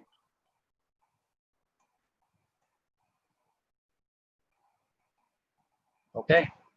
Brad Larson. Brad. Thank you. Okay. Let's see. We're coming up now to public comments. This is the portion of the agenda that allows any person to express ideas, concerns, comments, or issues. If anyone would like to comment on a public hearing item, you will be allotted time during a particular public hearing portion of the meeting. If you have comments, you may email them to Laura Magnus at lmagness@midvale.com. When commenting, please limit your comments to around 400 words. It's equivalent to read time of about 3 minutes. Include your first and last name. You can include your city of residence optionally, and you can include the name of the agenda item you're addressing. City staff will only read into the record the equivalent of 3 minutes, so please make your comments concise. Okay, now, Laura, have you received any public comments for tonight's? No, Mayor, I don't have any public comments. Okay, does anyone else have any public comments that did not go to Laura? All right, we'll move then to our council reports and begin with Councilmember Heidi Robinson. Thanks, Mayor. Again, I just wanted to thank Rory and staff for all of their help last week and also council for their patience with me. Welcome back, and that's all I have tonight. Thank you very much. Councilmember Paul Glover, please. Nothing this evening. Thank you. Councilmember Bryant Brown, please. Yeah, I just have a couple things. The first one is in regards to Cottonwood Street and 7200 South. I've been getting a lot of complaints or comments from citizens regarding the cut-ins that is currently underway for the construction project. I know that, you know, we have to have some growing pains when construction happens, but after I heard about it last week and went, it was pretty, the cut-in bumps, the new ones were pretty bad, pretty poor. I'd like to get a little bit of pressure on them to make that a little bit easier to navigate. It's a very heavily trafficked area in the morning and the afternoon, and it's just really poorly done. Like, I think they're doing a terrible job at sort of managing that traffic flow. I also think we're going to, you know, run into a problem eventually with kind of, there's semi trucks that park there that stay at the Motel 6. And I don't know, with the way construction's going, I feel like there could be sort of a clash with those businesses, but I guess that maybe won't be necessarily our problem. But, you know, if that parking lot and other things built, I just foresaw, you know, some upset business owners. So I don't know if that's something we're going to look into on how we can manage that sort of parking. And lastly, I had a citizen email me the UDOT build out plans for the next, you know, 5 or 6 years. And right now that 7200 South and 3rd West intersection, probably the cheapest plan on this UDOT map at $323,000 isn't even projected to start till 2025. When we were talking about this initially, there was a lot of talk about it being done with the I-15 project, which I know we're sort of trying to wrap up, but we've got to put pressure on UDOT to get that done well before 2025. I mean, the cost itself for UDOT is insignificant. However, it's extremely significant to our citizens. That dip is, I mean, it's poor engineering to begin with. That it should have been fixed a long time ago. I don't know if Matt or someone can jump in, but we have got to move on trying to get that done before 2025. And we have spoken with them on that, and we've been told that had been moved up. And would be done I think in the next, or if I remember correctly, like the next construction season. But I'll follow back up with them if that's still what it's showing there. But that's what they told me, is that they were moving it up. Okay, Matt, good. 'Cause it's on- the last I heard, it was spring of 2021 that they would fix that intersection. And that's what I thought too, but I can send you guys, this lit, I mean, online, it was showing 2025. Yeah, So, they've moved that project up. okay. All right. I will let the people know that sent that to me. Hopefully we can, clarify that so we're not, left hanging with a 5-year window on that. And the last part is Arts Council. They're doing the best that they can. They want to support, the city's decision on waiting till green. I think all arts councils in Salt Lake County, Laura might correct me if I'm wrong. If not, I'll move on. That, they're all waiting till green. Some private companies like Hale and Draper Community, not tied to the city, they're all open already, but we're still committed to that green phase before we open. Unless you guys have any other thoughts, but I think even the Arts Council, their personal opinion is still waiting till green. If you guys are okay with that, I think that's the best thing. Last thing we want is a hot spot because, of a musical or something along those lines, of Corona. So we're still working on getting the electrical upgraded instead, because, we have to be dark.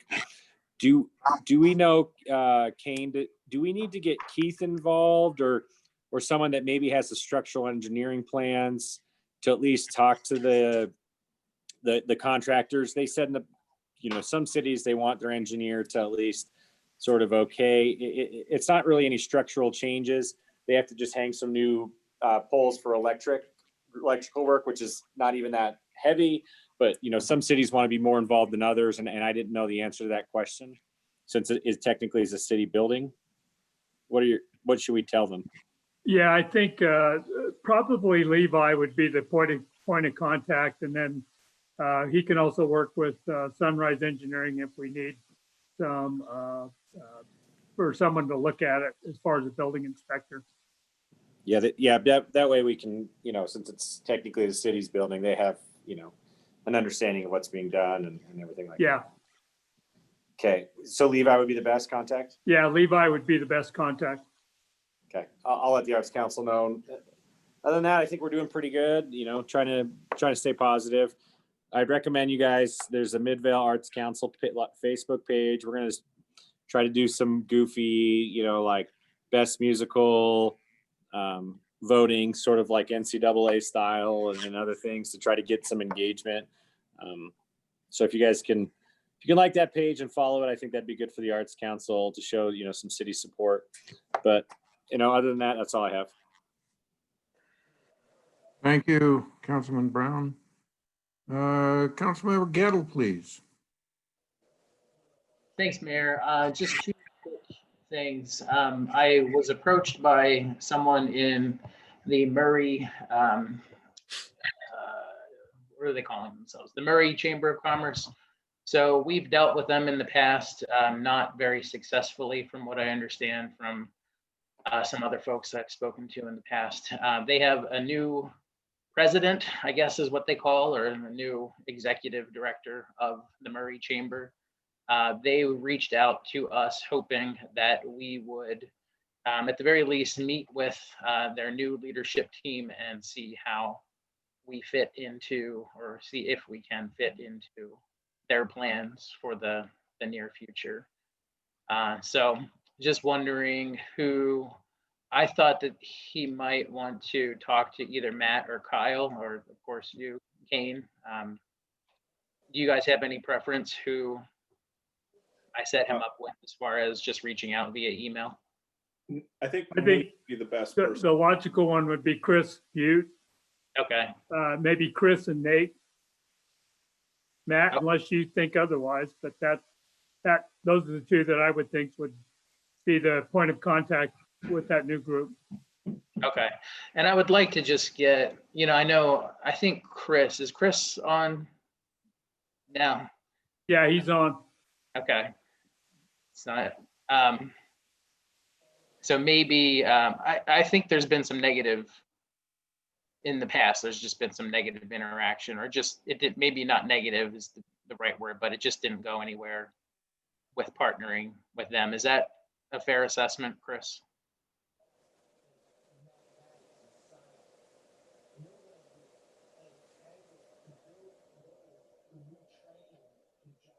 Okay, well, maybe he can get back to us.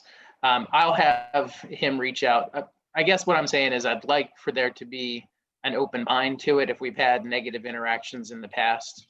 I don't want just, you know, to say, hey, we're not interested, and then not hear back about, you know, what they tried to do or what, because I, you know, obviously I think a Chamber of Commerce partnership, you know, certainly benefits cities where the chamber itself is effective. And if they can prove themselves effective, then we should maybe think about hopping on board. No. I was going to jump on and just say I worked a lot with the chamber up in Park City, so I would be happy to work with Chris. And okay. Okay, I'll share. His name's Joseph, and I'll share your and Chris's contact information with him. That'd be great. Okay, awesome. Thank you for that. Second thing I just wanted to mention, there's a particular political candidate running for office now, and I'm not here to publicly embarrass anyone's campaign, but it's become an issue with campaign signs being placed. Every election we have things placed in park strips, stuff like that, not supposed to do. Not a huge deal, I guess, in the end, although it is illegal to do so. But we have one particular candidate who's placing his signs on telephone poles.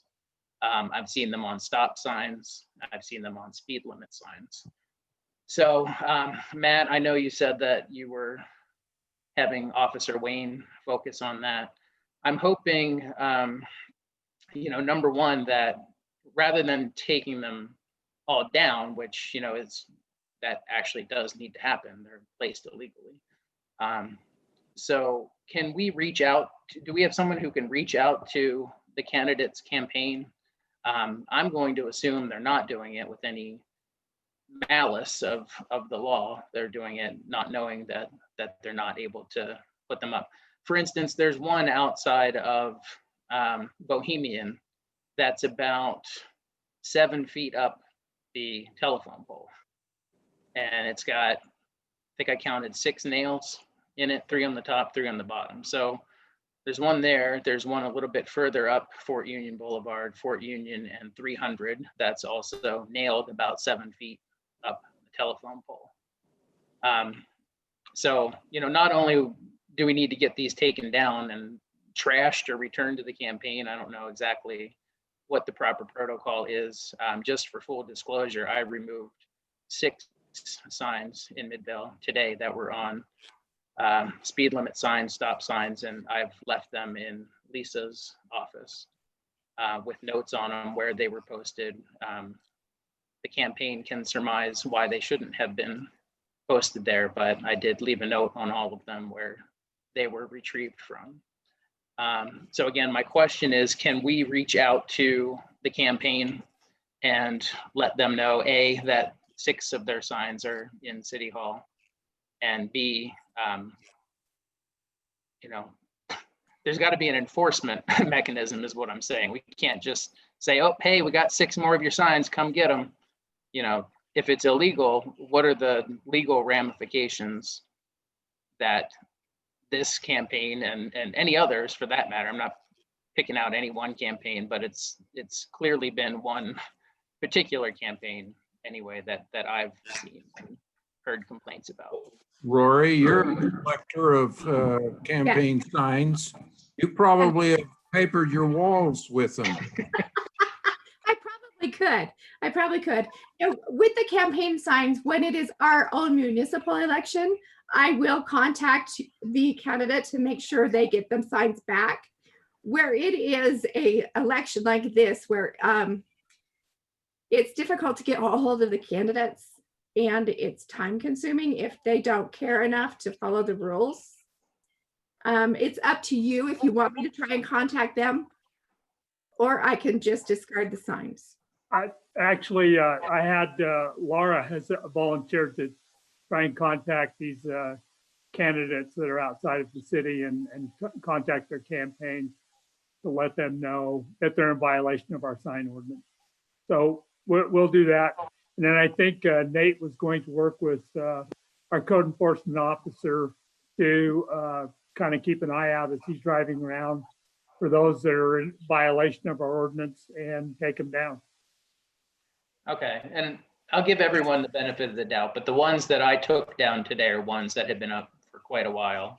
And, you know, if we're focusing on that, and obviously that shouldn't be Officer Wayne's only job description, is to go take down campaign signs. But, you know, these, I took down 4 on Fort Union Boulevard, you know, basically from State Street to 3rd East.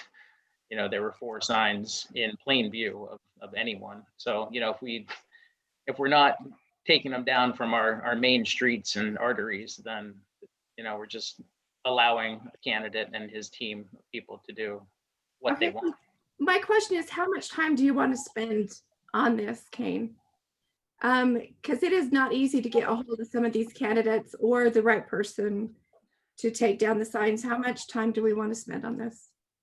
I don't think it'll take a lot of time to just make a phone call to the campaign, just to let them know that they've got signs in our city and we're going to start taking them down. We'd rather have them come and take them down and take care of it.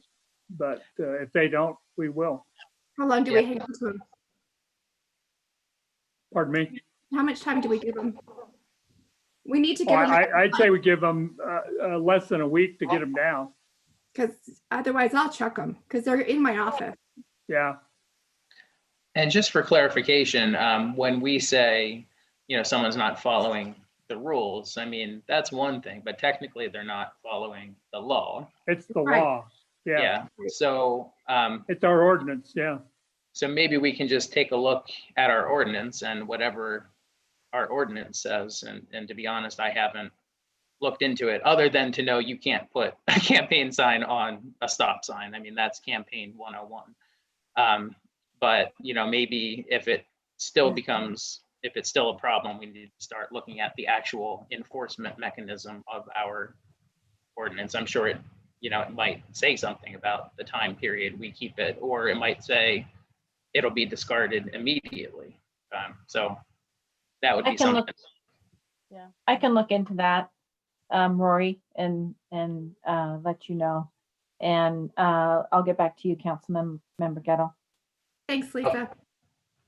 Thank you. And I will say that Officer Wayne has a difficult job because removing the signs is a very nerve-wracking experience as cars are passing by, and you never know what someone's going to say or throw at you.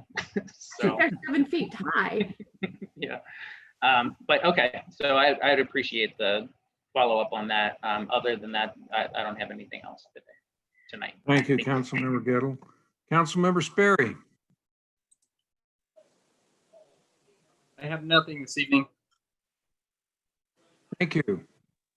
I'm going to also not bring up anything. UFA consume my day-to-day, and I think Chief Larson explained many of the issues, and we're going to have UFA come in the near future and demonstrate their software on how they've selected or how they do select sites for fire stations or ambulance housing.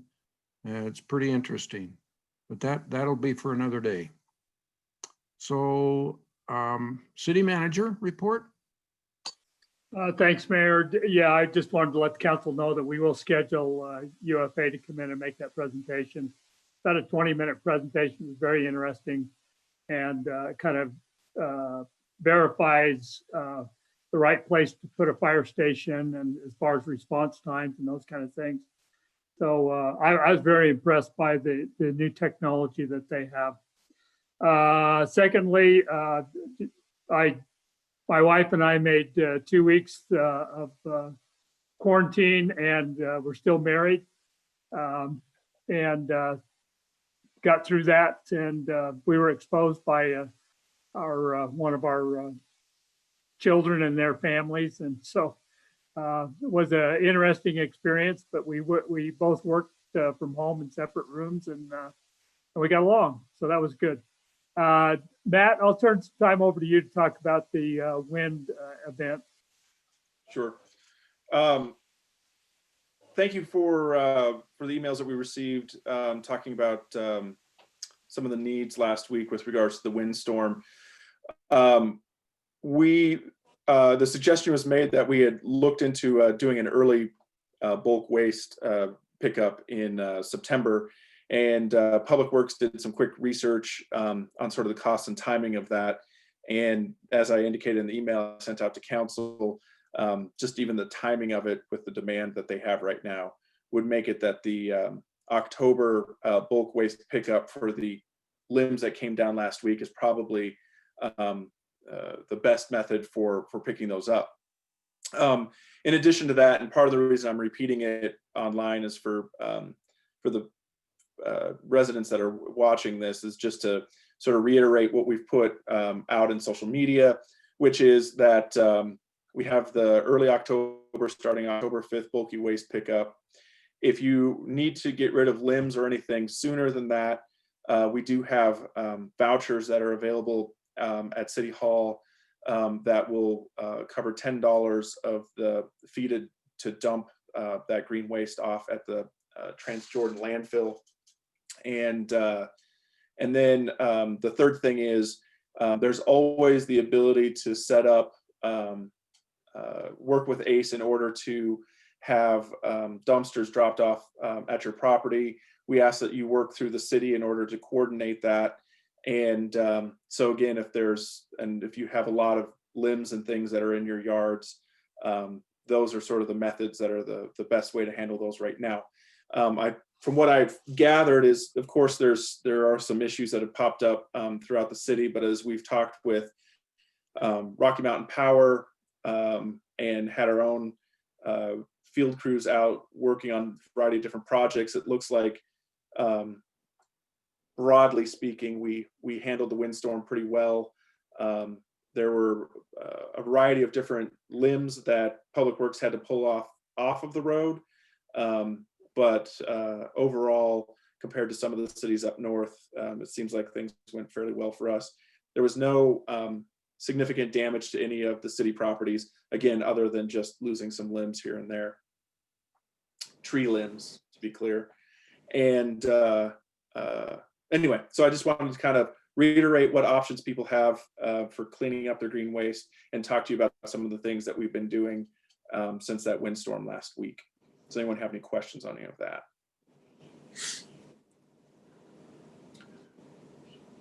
Okay, one other thing I wanted to mention too, Kane sort of talked about his own quarantining experience. We, on a weekly basis, are still having different people have different situations where they have potentially come into contact with COVID. And we've been very fortunate that for the most part, everyone who's been in those experiences has either made it through their quarantining or had tests that came back negative. We had our first staff member who had a positive test. Sorry, it would be the test was positive, which is negative. They are at the end of their quarantining period and will be returning, and things are well there. The timing of it worked out so that we didn't have a major impact on the rest of our staff. And so for all intents and purposes, we're still doing pretty well as far as managing COVID within the city. That's all I had. And that concludes City Manager's report, Mayor. Thank you very much, both of you. It's a comprehensive look at the city. I sent everybody an email relating my drive around the city, and quite unexpectedly, the worst damage I saw was right behind Sam's Club on the south side of I-215. It seems the wind may have come up over I-215 and curled kind of like sound does. And, caught some trees in the backside and brought them down and large limbs, but that's the only place I saw major damage other than small limbs. So we did escape with fairly light damage. You can hear all the horror stories up north. They're all true. I went through the Capitol, University of Utah, Liberty Park, and the avenues. You can't even imagine the work they've got up there. It's just incredible. Okay, we'll now move to department reports, community development, RDA report. Nate Rockwood, would you like to fill us in on what's happening there? Yeah, thank you, Your Honor. I actually wanted to go over kind of a follow-up to a follow-up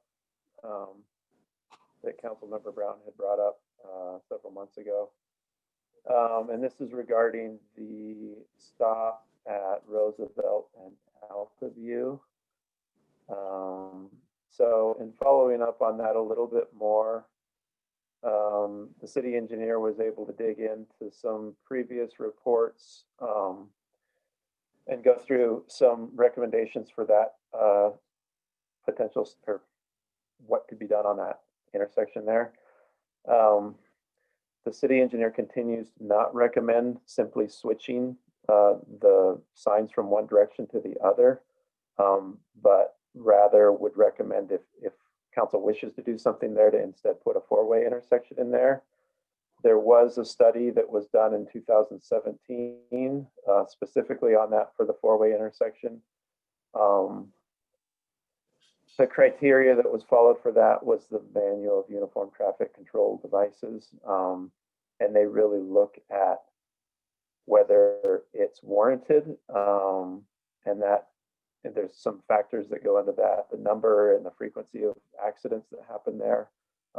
There hasn't been any reported there. Then also sightline distance issues, which they've evaluated, and there isn't sightline issues there. And then also the volume of traffic that happens on that street, which isn't to the level that warrants a four-way stop. And so that study recommended not putting in a four-way stop. We as staff understand the concern there. And so we really want to say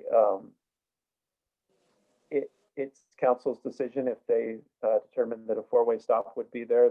The engineering and the traffic experts say it's not warranted yet. It's perfectly fine if we want to put that four-way stop in. Some of the things the city engineer wanted to make sure that we're aware of is that often when you put a four-way stop in a street that's being used as a throughway, which is what the concern is here, is that that's being used as sort of a throughway between two major streets, that often when people stop there, then they actually go faster because they're trying to make up for that perception that they've lost some amount of time, even though that's not really the case. And then also often people simply just ignore the stop sign, which could make it a more dangerous intersection. Although typically a four-way stop will make it more of a safe intersection. And then also the tendency that could potentially push traffic out to other streets that could be used as a pass-through. There's already a four-way stop on Grant Street. So I think you're kind of staying consistent with how the four-way stops already work there. We don't see that there's anything that's changed between 2017 and now. So we would feel that if we did a study on that stop or on that intersection, that the traffic engineers would basically give the same recommendation for that. So anyway, so this is a discussion sort of item, even though it's more of a follow-up, but I wanted to get council's thought about whether sticking with the way that current intersections work, which again is what the traffic engineer and the city engineer recommends, but certainly willing to make that a four-way stop if council directs us to do that. So yeah, Nate, this is Councilman Brown, the one that brought this up. a few things on that is, I mean, since that time, we've added 20 townhomes on a lot the size of a home in that area. So some things have changed right on that road about 20 feet away. That being said, I don't, what that sounds like is people have taken numbers and looked at a spreadsheet and made a decision and not looked at that almost every house on that corner has like a child that lives there and that plays there. And some families have moved to other parts of the neighborhood because it's probably one of the fastest roads traveled. Because Grant has the four-way, a little further down. This one does not. I would much rather push traffic to state or to, whatever. So I understand that these people that don't live there and work there can, make the numbers not look like it. But I would recommend putting a four-way there without having to do a study on that. I wouldn't think we'd spend more money on something that, that would come back similar, but incorrect. Yeah, and that's what we talked about. We talked with the traffic consultants about doing a study just on that intersection. Mm-hmm.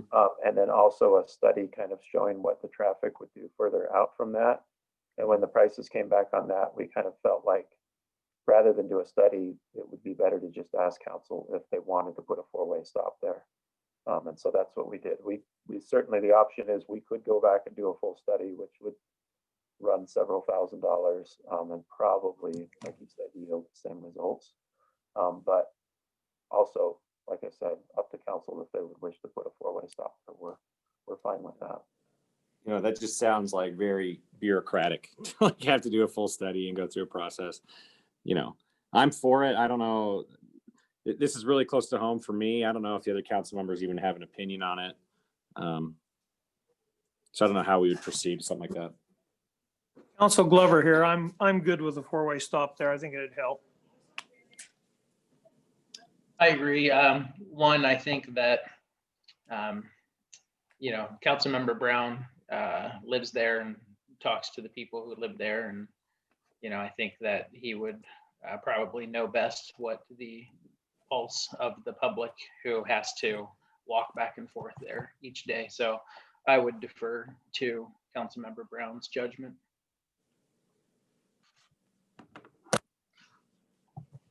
Okay. Well, that's a majority of council unless either the other two council members want to weigh in. Okay, so we'll move forward with putting a four-way stop there. And then if Councilmember Brown can just keep us, informed on how that works and if it's doing the desired effect there, that would be great. So I think we can move forward with that and then see if that resolves the issue. Public traffic is like the number one thing I get on. I think we could put a speed bump every 10 feet. People would think people are driving too fast. So I'm sure it won't be enough, but it'll be in the right direction. So I appreciate follow up on that. Okay. And just on that traffic calming, because at first I kind of thought this was more of a traffic calming issue and thought about speed bumps, but really in talking with Keith, and we're not really doing those anymore. And instead they would have put a speed sign there, which may have helped, but didn't seem like it was necessarily the right direction to go. Yeah, thanks. One other item just on the RDA. The RDA is continuing to follow up on one initiative that we have, but once we get that resolved, then we're excited to come back in a few weeks, probably the first council meeting in October, with the Main Street RDA budget and update on that. We're still working on some initiatives there. Those are all the updates that I have today.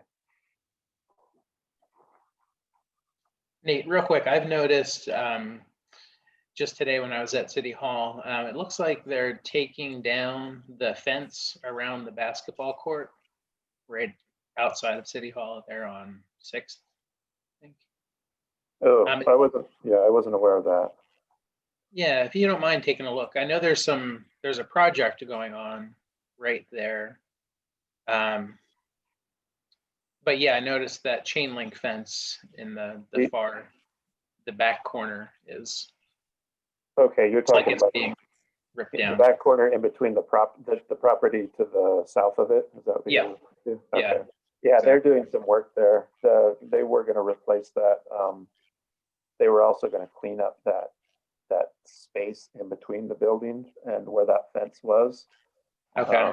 They might actually, the way that their business model is set up, might actually landscape that area and use that sort of as an outdoor area, which would mean you wouldn't want the fence there because they're kind of not using the basketball court, but kind of using the feel of a park, I guess.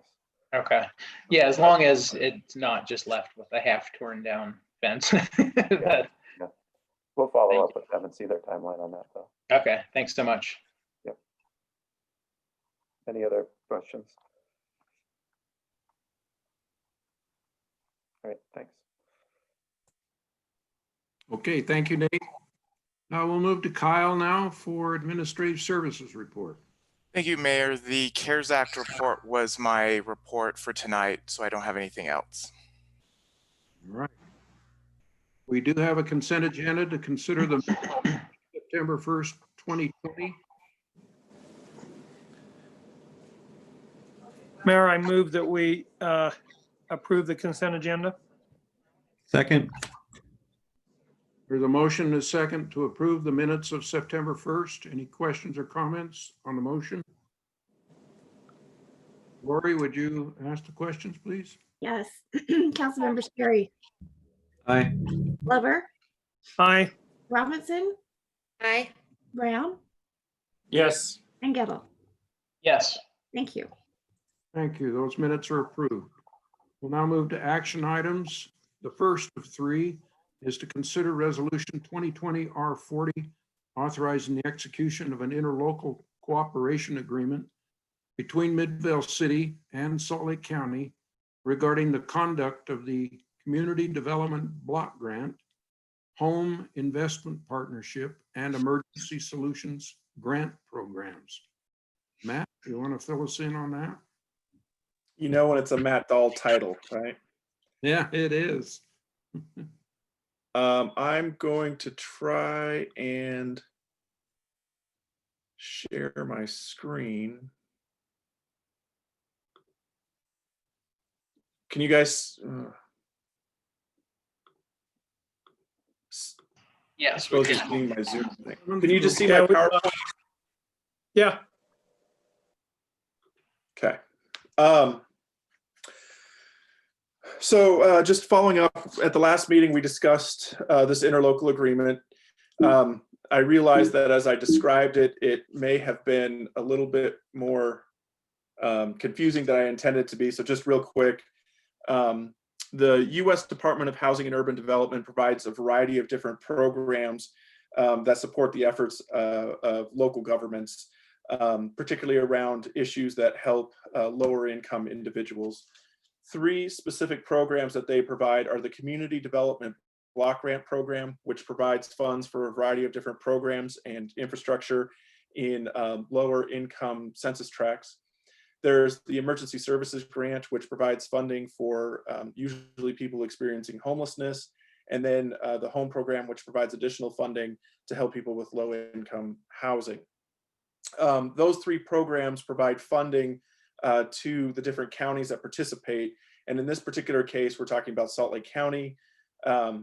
In order to receive those funds, Salt Lake County has to certify that they are designated as an urban county, because urban counties are the entities that are able to receive those fundings from the U.S. Department of Housing and Urban Development. Once they're certified and receive those funds, they will develop programs in concert with the different cities that are in the county in order to determine how those three funding programs provide funding for specific projects in each city or in the county itself. So the funding goes from the county to Midvale City as well as the other cities. Recent examples of where these funds have been utilized. We've used them the last 2 years for ADA ramp construction. We also rebuilt Fox Bridge 2-3 years ago using the CDBG funds as well. So what we're talking about tonight is the interlocal agreement that goes between Midvale and the other cities with Salt Lake County. And that agreement supports the requirements that HUD is requiring that Salt Lake County enter into with it. So there's sort of this chain of agreements that go from HUD to the cities and the cities back to HUD. And that's what we're talking about tonight. Now, the interlocal agreement that was in the packet and that we're looking for you to approve this evening is the same interlocal agreement that every city has to enter into. It essentially authorizes the county to carry out HUD programs and activities in Midvale. It establishes that the term of the agreement with automatic renewals.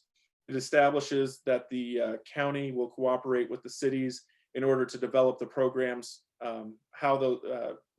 to determine how the CDBG, ESG, and home funds are spent within the cities. However, it does indicate that the county still has final responsibility for selection and administration of those programs. Additionally, it requires Midvale to acknowledge that additional agreements are going to be required every time we have our individual program in order to receive those HUD funds. So for example, the next item is an agreement with the county that relates to the use of funds for this year's allocation of ADA ramp funding.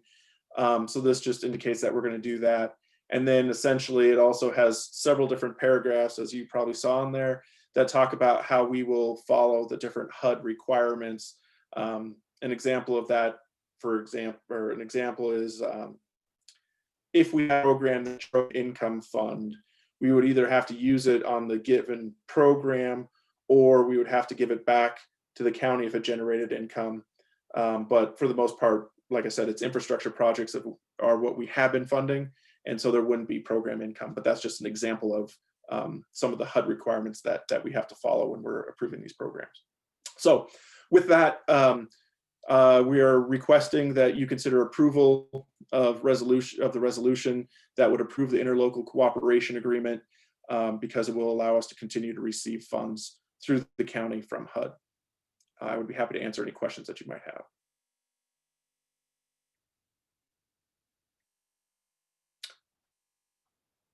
Any questions for Matt on these government programs? Does this renew every year without us having to do this every year, or do we have to do this every year?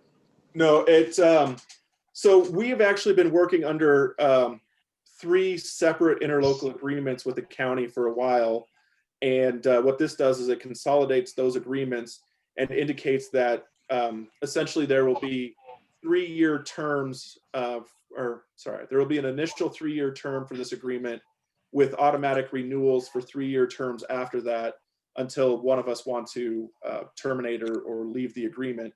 The most likely scenario whereby we would need to reconsider this agreement would be if HUD changed its requirements again. The reason we're doing it now is because HUD had identified that our previous 3 interlocal agreements were missing some language that they wanted in the agreements, and that's why we're readdressing it now. Otherwise, we would have been operating this year under those previous agreements. Thank you. Yep. Good question, Councilman Glover. Any other questions? I'll entertain a motion then.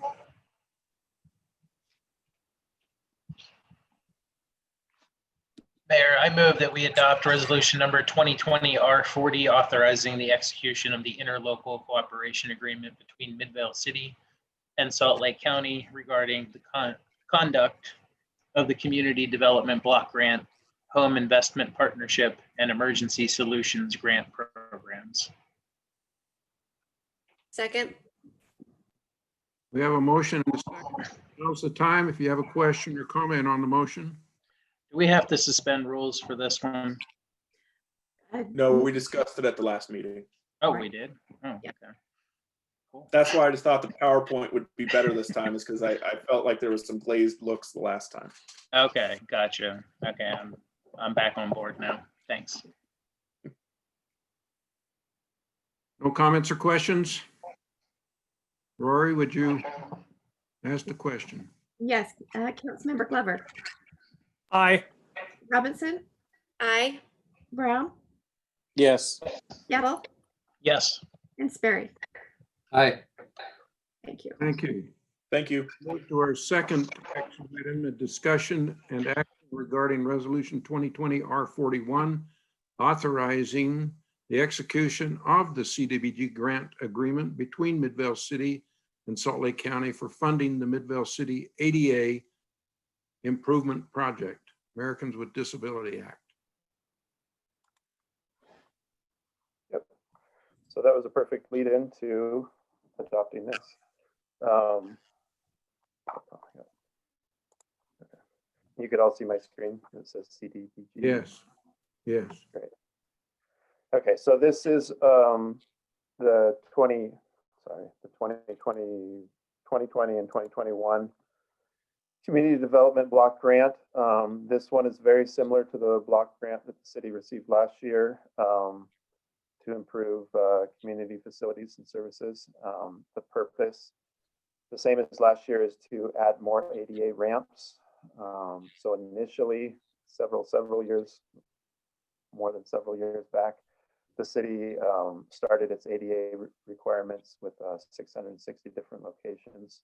We're down to about 300 locations, ADA ramps.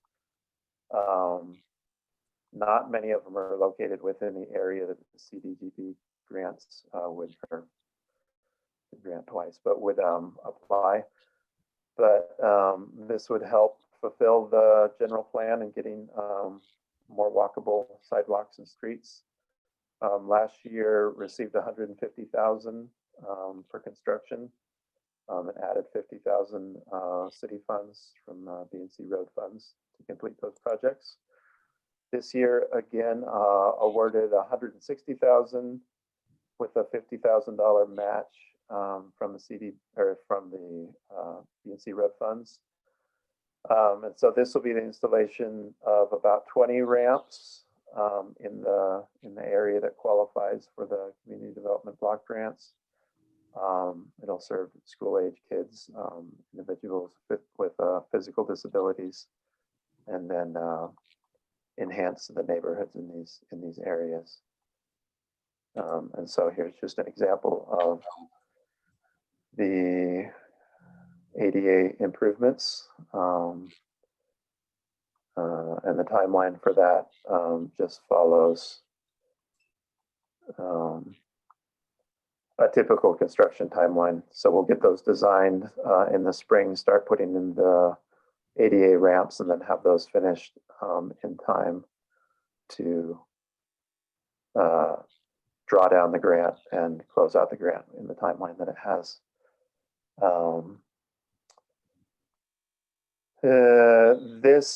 We've been working with the county on getting the agreements in place and getting the performance measures in place for this. We are asking you to suspend the rules on approving this because the agreement is due to the county this Friday. So there should be nothing surprising or new here with these grants. These are grants that we've gotten for several years and continue to get. Is there any questions that I can answer about the block grant program? Nate, I got a quick question or two, I guess. The first one is, do we hold back like a percentage of funds for these or any other projects?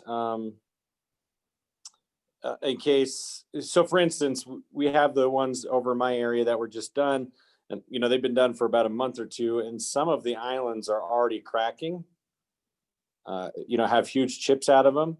So do we hold like a percentage back for them to come fix it, or what do we do with that process? We're very happy that they were done. It was just mostly like, oh, this, one of them's already fallen apart.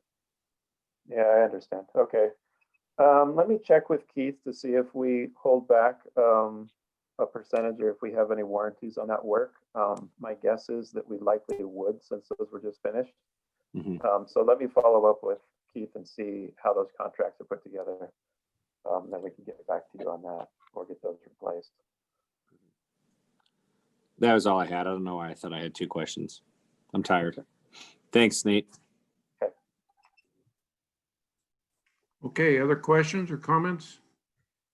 Hey, Brian, I'm sorry if I missed Nate saying this, but will you, if you've got some that are particularly bad, will you just let us know what that intersection is? Yeah, yeah, it's Coolidge and Garden View, I think. And the thing is, there's already about 6, like, I don't know, $half bill size chunks removed. And that was one of the last ones they did. I haven't like gone and looked at any of the other ones. It just because I was like walking down the street and I saw it, I went, oh, we probably want the city to know about this. And I just don't know how that'll winter if that particular one has a lot of damage and it hasn't even gone through a cold cycle. Right. Yeah, we'll go out and check them all. There's not that many from this last time to check. Thanks for that feedback, Councilmember Brown. I'm ready for a motion if someone's willing to give it. Mayor, I move that we adopt resolution number 2020-R-41, authorizing the execution of the CDBG grant agreement between Midvale City and Salt Lake County. Second. We have a motion and a second. Any discussion or questions about this motion? I think we have to suspend the rules. We do. You want that in the motion? Yes, please. Okay, that is now in the motion. All right, Rory, you can ask that question then. Okay, Councilmember Robinson, Aye. Brown, Yes. Gettle, Yes. Sperry, Aye. and Glover. Aye. Thank you. We'll now move to our final action item to consider resolution 2020 R42 authorizing the implementation of a small business promotion grant program to Midvale Business CARES Act funds. Nate Rockwood. Great. Thank you, Your Honor. We're excited about this program. Kyle mentioned it in his CARES Act summary. The city has kind of quickly put together, but I think it's very comprehensively done, a proposal to do a small business grant from the CARES Act funds. And so as Kyle went over, the city received just under $1 million in CARES Act funds to be used by the end of this year. Kyle went through a pretty comprehensive list of what those funds have been used on and what we're planning on using those for. But the agreement with Salt Lake County allows the city to make sub-grants to businesses or other private entities. This program is heavily borrowed from a Mill Creek program that they've had success with. And so in trying to find good ways to use these funds and also trying to help the business community as much as possible, we think this is a great program. So we're expecting that there'll be 100,000, and then as funds may be available, even maybe 150,000 that could be used for this small business grants to businesses. And so what we're proposing is grants up to $5,000 for business. And there's 2 pieces for this. The first would be business promotions. So any expenses between basically tomorrow and October 20th, we have some flexibility. We're hoping we'll have a little bit more flexibility with these dates, but we are trying to spend the funding before December.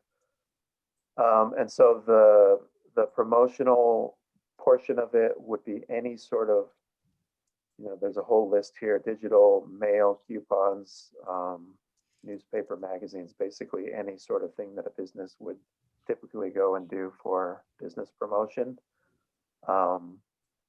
that would encourage sales or brand awareness would be eligible.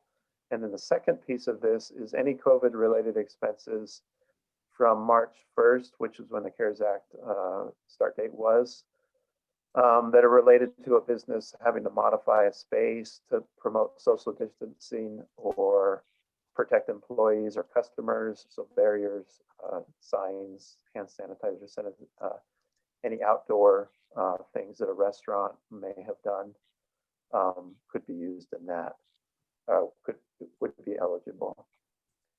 So the requirements must be a Midvale business with a license, must demonstrate interruption to business caused by a closure to COVID-19 totaling at least 5,000 in reduced revenue. Now, this isn't a revenue replacement. We set that 5,000 because we want the funds to be targeted to businesses that have seen significant losses due to COVID. So that requirement is kind of independent of the $5,000 amount. And there's some ways that we've set in the agreements on how we determine that amount. Must be an active business, so having sales tax in any month in 2020. Must be a small business, 95 or fewer employees. And then this is a key here, is must not have received or anticipate receiving any CARES Act funds from any other federal, state, county, or local government program that is intended to be used for the same expenses. And so as Kyle talked about, this is one of the tricky things. We've wanted to do this grant program, but as the federal guidelines keep changing, the county has a grant program for small businesses that we want every Midvale business to take advantage of, and several of them, actually quite a lot of them have. But as Kyle mentioned, it's difficult to know who's received PPP funds, and then also even the funds from the county. Now, we met with the county and talked about this program, and we feel that we'll be able to validate that businesses that have applied for or are going to get the county funds, that we'll be able to cross-reference those. Now, on the PPP funds, we don't know those as much. However, none of our funds are going towards payroll assistance or replacement. So there won't be a duplicate there. So I think with us understanding what the county is doing and who they've given it to, and then what we're giving the grants for, we'll be able to cover that we're not violating that.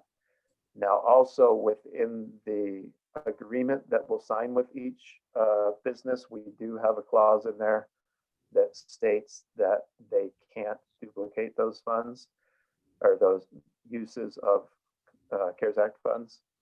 And we are doing all these in a reimbursement standpoint, so we'll be able to verify that before we give them the money. So we're minimizing that risk as much as we possibly can. We have that language in the agreements now. Legal is still needs to review those agreements to make sure we've got everything in there. So we could look at even beefing up that language even more to protect the city on that, because we know that we don't want to give money that we potentially would have to cover if there were a duplicate use by a business. Again, the timeline's really short on this, so we want to get this going as quick as we can. We're going to do this all in-house. Kate, who is our administrative assistant in community development, has put this program together, and it's comprehensive. We're also working with a lot of staff on putting this together, but we'll be able to process these very quickly so that we can get this money out. And then also, if there is an extension on the timeline, then that will help as well. So again, they'll have to sign a grant agreement. The expenses will have to be used by October 25th, or the reimbursements will be put out by October 25th. And we hope that this is a successful program. We're really excited about it. We want to get money out there to our small businesses. We've been looking forward to this. It's been frustrating with federal guidelines changing and the county reacting to those, and then us being kind of the third tier on that, having to react to that. Every time we kind of came up with an idea, then all of a sudden the county was doing that. So we kind of had to keep adjusting and changing. And that's slide 5 of 5. So if you have any questions about this grant, I'd be happy to answer any of those questions. And again, we were on a really short timeline to put this together. We want to get it going as fast as we can. So again, on this one, we're asking to suspend the rules as well, so that we can get this going out, money to businesses as quick as possible. Nate, So is are it we- possible? Go ahead, Councilman Glover. Are we initially going to do 100,000 then and then later expand it, or are we going to go to 150,000? I think we're going to start with 100,000. If the program is successful and when we've gotten a lot of applicants, depending on where we are with some of those other projects that we have, if there is 50,000 available, then we'll put that in as well. Thank you. Nate, is there any potential for a business that has maybe closed entirely, or that doesn't intend to reopen, apply for these funds?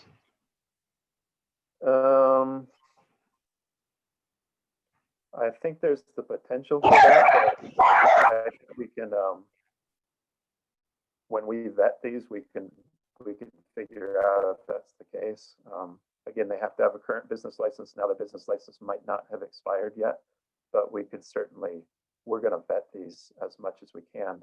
They are going to have to show receipts, so I don't think they would be advertising for a business that's closed. Now they could be seeking reimbursement for expenses that they put into place before they had to close, but we'll vet that as much as we can. Okay, and sorry, my dogs didn't like the question, I guess. They went crazy there for a second. But thanks for the answer. Any other questions or comments on this resolution? Thanks for the work getting that ready, Nate. Yeah, thanks to Kate and to the CD staff for really putting a lot of this together very quickly. Absolutely. Okay, I'll consider a motion now.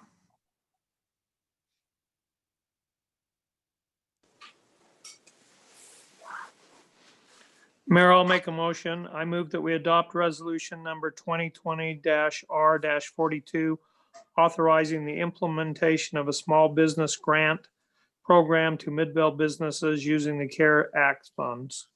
Second. We And have a this one- motion and a second. We need to suspend the rules on this one as well. I'd also like to suspend the rules with that motion. Thank you. I still second it. Thank you. Thank you, Rory. All right, any discussion or comments on the motion before we? I wasn't sure how Sperry was going to, react to that addition to the motion. So I'm glad he still seconded, that. So It wasn't a deal breaker for him. yeah, I thought it was going to be a deal breaker, but I think we're good, guys. Thought about it.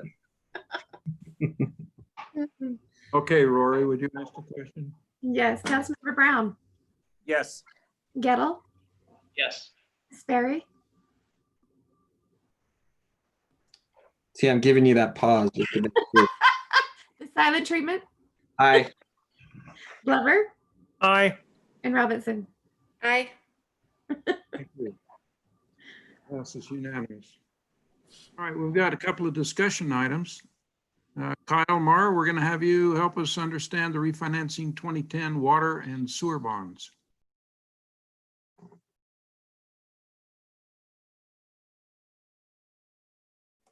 Kyle, muted. I didn't click hard enough.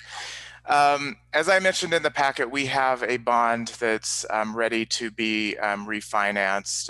And in addition, we have a few others that may, depending on the market, be also eligible for refinancing. So I invited Laura Lewis, who's our financial advisor with Lewis Young Robertson in Birmingham, to walk us through this and to give us some detail on this and what the process would be on it. Hello, everyone. Thank you. Hope you had a good earlier council meeting.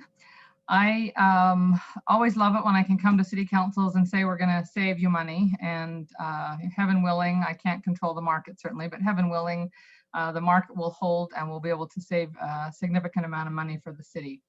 So the action item that will be up at your next regular council meeting regarding this is called a parameter. We refer to it as a super parameters resolution. The parameters that are set forth in that resolution limit the maximum par amount of the bonds that can be issued, the maximum coupon rate, and in the bond world, coupon and yields are different things. I'll touch on that here in a moment. The interest rate, maximum discount, and the maximum years to maturity. The other thing it does is it designates what we refer to as a pricing committee. In the document itself, it's referred to as the designated officers. And if you pass the resolution at your next council meeting, it allows anyone, as currently written, it allows any one of those designated officers to give us the final approval without needing to come back to city council, so long as we stay within those parameters. What it currently says is that it would grant to any one of the mayor, including the mayor pro tem, the city manager, or the director of administrative services, the authority to, and then it goes on to approve the bond, so long as we stay within the confines of the parameters. I thought you might find it interesting to know we priced a, sorry, I need about 6 screens to have all my documents, right readily in front of me, but so you'll have to give me a moment while I get to the one I need. We priced a transaction similar to yours today. It was about a $7 million water revenue bond for Sandy City. Their bonds have a little bit higher rating than yours, but it gives us a very good indication of what rate you could expect. It had a very similar term. The final maturity on their bonds is 2033. I think yours would be 2032. And I'm just trying to get to the pricing summary. The TIC, which is an acronym for true interest cost. It's a weighted average interest because each maturity of the bond typically has a different interest rate. So the best way that we can say, here's what the rate is. The weighted or the true interest cost on that transaction was a 1.09. So we might have been a little aggressive in the preliminary numbers that we ran for Midvale. We ran them showing just about under 1%. Yours is a little bit shorter, so that will help us some. But the 3 transactions, if we are able to refund them all, would generate savings in the neighborhood of, I'm going to go conservative. I mean, at the rates we're assuming, which I think might be a little aggressive, we would generate about $900,000 in savings on the bonds to be refunded. At a little bit higher rates, we're still going to see $750,000 savings in that neighborhood. And so, certainly something that we should look forward to doing. When you consider the parameters resolution, know that it does not bind you to anything. Again, everything will be, the weight will be on the shoulders of whoever you want in that pricing committee. That can be changed from what is currently written if you so desire. It's typically what we see for most cities. They have a mayor or other elected official, and then the city manager and the finance director or director of administrative services. But if you, felt a desire to change that, you certainly could do that prior to that meeting on the 6th. So with that, hold on, got to get to another document here. The maximum length of maturity of your bonds would be 11 years. We would anticipate matching the exact debt service that you currently have, so we're not going to be extending the debt. And again, saving a significant amount of money. The process is worth a little bit of discussion. I know some of you have been through this process before and others have not. There are a couple of generally different ways that we can take your bonds to the bond market. One is referred to as a public offering or an underwriting. The other one is referred to as a direct purchase, also called a private placement. For shorter issues, the difference in the two is whether or not we go through a formal rating process, which takes time and costs money. And we would also, under a public offering with an underwriter, we would have to put together an official statement. They put together a preliminary official statement, then we finalize it after the bonds are priced. Also takes time, costs money. We have to have more, more legal help in order to get that done. And so for sizable, longer range issues, it's standard that we do a public offering.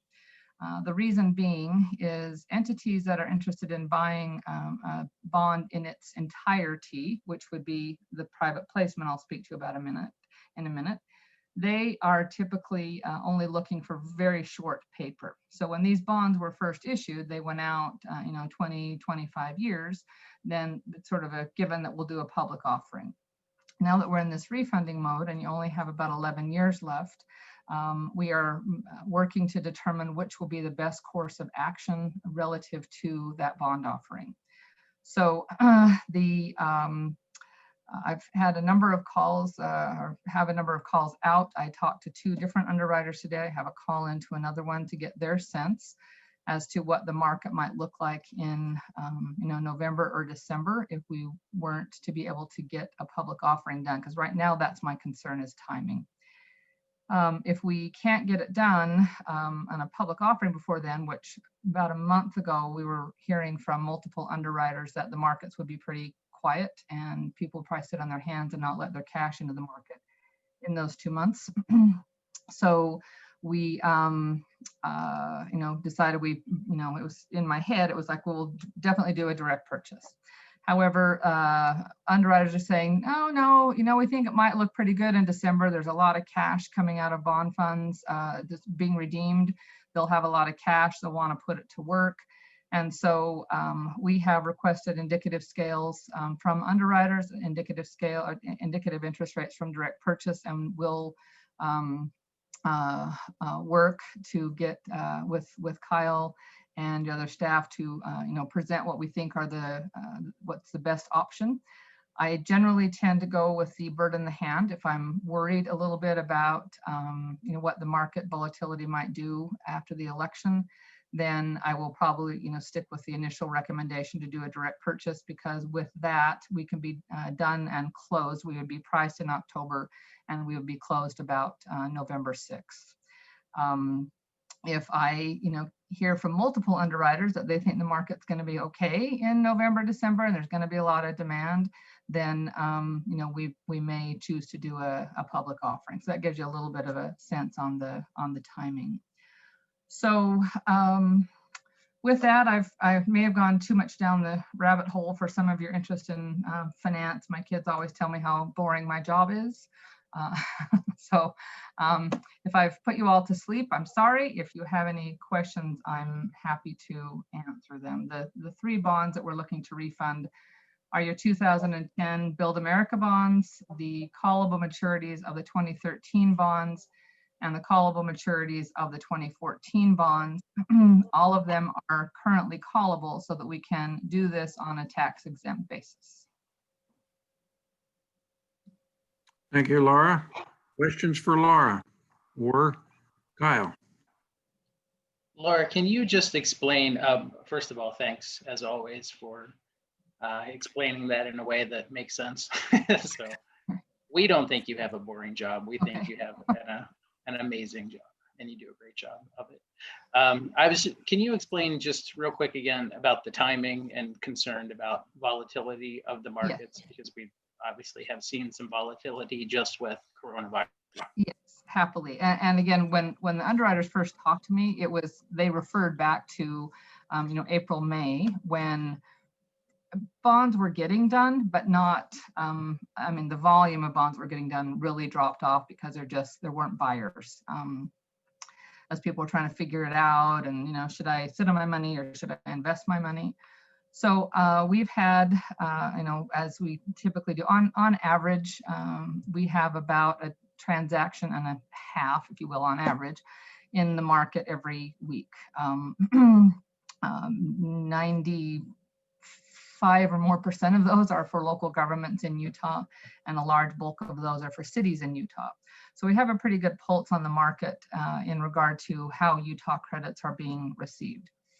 So I was in the market with an Ogden, a large new money transaction with Ogden City about a month and a half ago, and followed that with a non-rated, not at all comparable to your transaction about 3 weeks later of my own. My colleagues in the office have had other bonds in the market. So one of the benefits of us being an independent underwriter is that, you know, I'm not tied to the opinion of one underwriting desk. All the underwriting desks want to make sure that we're happy and that they're responsive to us and all of that. So we have the benefit of calling multiple underwriters and getting their sense.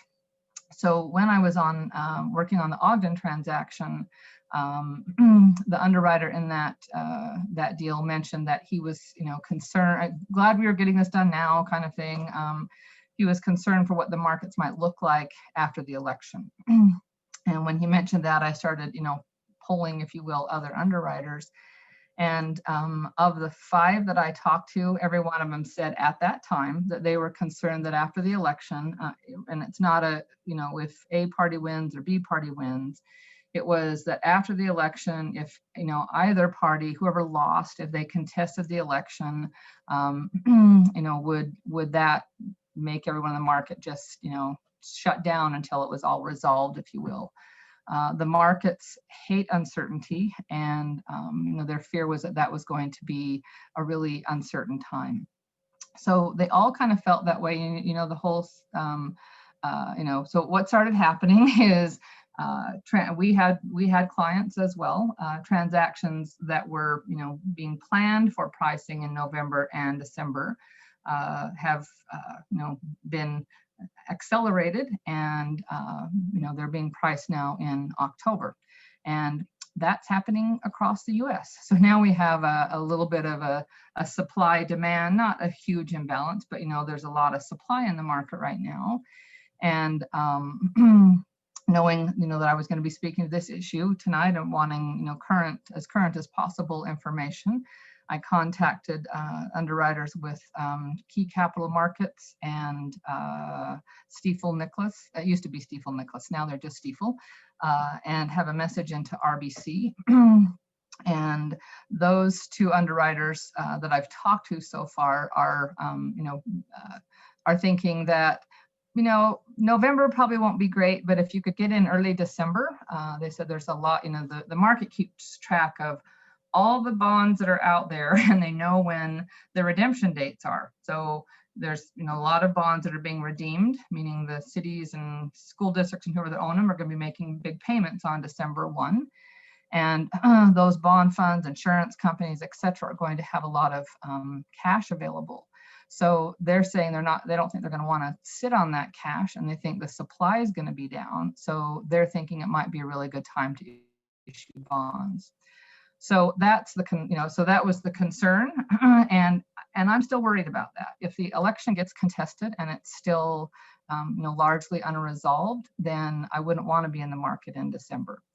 One very nice thing about however we do this, okay, so let's say that we, you know, we decide that we can save so much more money that it makes more sense to do a public offering. It takes more time, obviously, because you have to get a rating, takes more of your staff's time, takes more legal work, etc. So that instead of pricing in late October, knowing I would not want to price in November, we would probably set it up so that we would price early December. So we would have the rating in hand. If we choose to get it insured, we'd have the insurance in hand, and we would be teed up to, you know, price in early December. But let's say, you know, my worst fears come true, and the election still being hotly contested, and, you know, the market's kind of shut down and looks like it did in, you know, April and May in my industry, and no one's buying. We're not obligated to issue the bonds. We say, oh, we were planning on issuing December. We think January now looks like a great day. We think the day after inauguration looks like a great day. So with a negotiated sale, we have the ability to pull that right up until the day before pricing.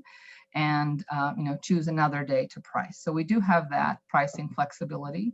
And, again, if I think there's, and in my mind, if we, if it moves the needle in a meaningful way, let's say that on a direct purchase, we think we can save $700,000, and on a public offering, given our best crystal ball looks with these other underwriters, that we think you could save $1 million. Yeah, I might think it's worth waiting, right? Knowing that we've got $300,000 in my scenario wiggle room before we're back to what we could have had with the bird in the hand. But if it's $50,000 more savings, then that would be ludicrous, right? I'm not gonna take that kind of risk. So that's sort of how I'll judge that. Did that answer your question? And I'm sure who is asking the question, I'm sorry. So Councilman Gettle asked that question and he got kicked out, and he's sort of waiting to try to get back in. I think there's like a waiting pattern and IT needs to let him back in. So he kind of missed some of your explanation, but that made sense to me. And I think he was mostly asking for, you sort of explain it to the council and the general population. So I think you did a good job on that. Minus that, I feel like, don't you normally bring chocolate covered strawberries with you? And then this is like the second or third meeting now without them. I keep telling Heidi they exist, or Councilman Robinson. I promise. So you'll appreciate this. We were meeting as a staff today talking about the League of Cities and Towns. And that's always what we hand out at the League of Cities and Towns meetings, right? And they have this virtual exhibit hall. And we're like, well, how's that going to work? We'll be eating chocolate strawberries. Oh, look what you're missing. Yeah. So I got kicked out. I didn't hear your answer, Laura, but I'm sure it was amazing and brilliant.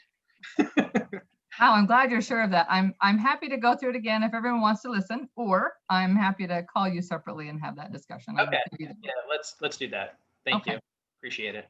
So Kyle or Kane, will one of you send me Councilman Gettle's phone number? And let me know, do you want me to call you tonight, tomorrow? What's your preference? Tomorrow's fine. Okay, great. Thank you. Will do, Laura. Thank you. All right. Other questions on this bond issue?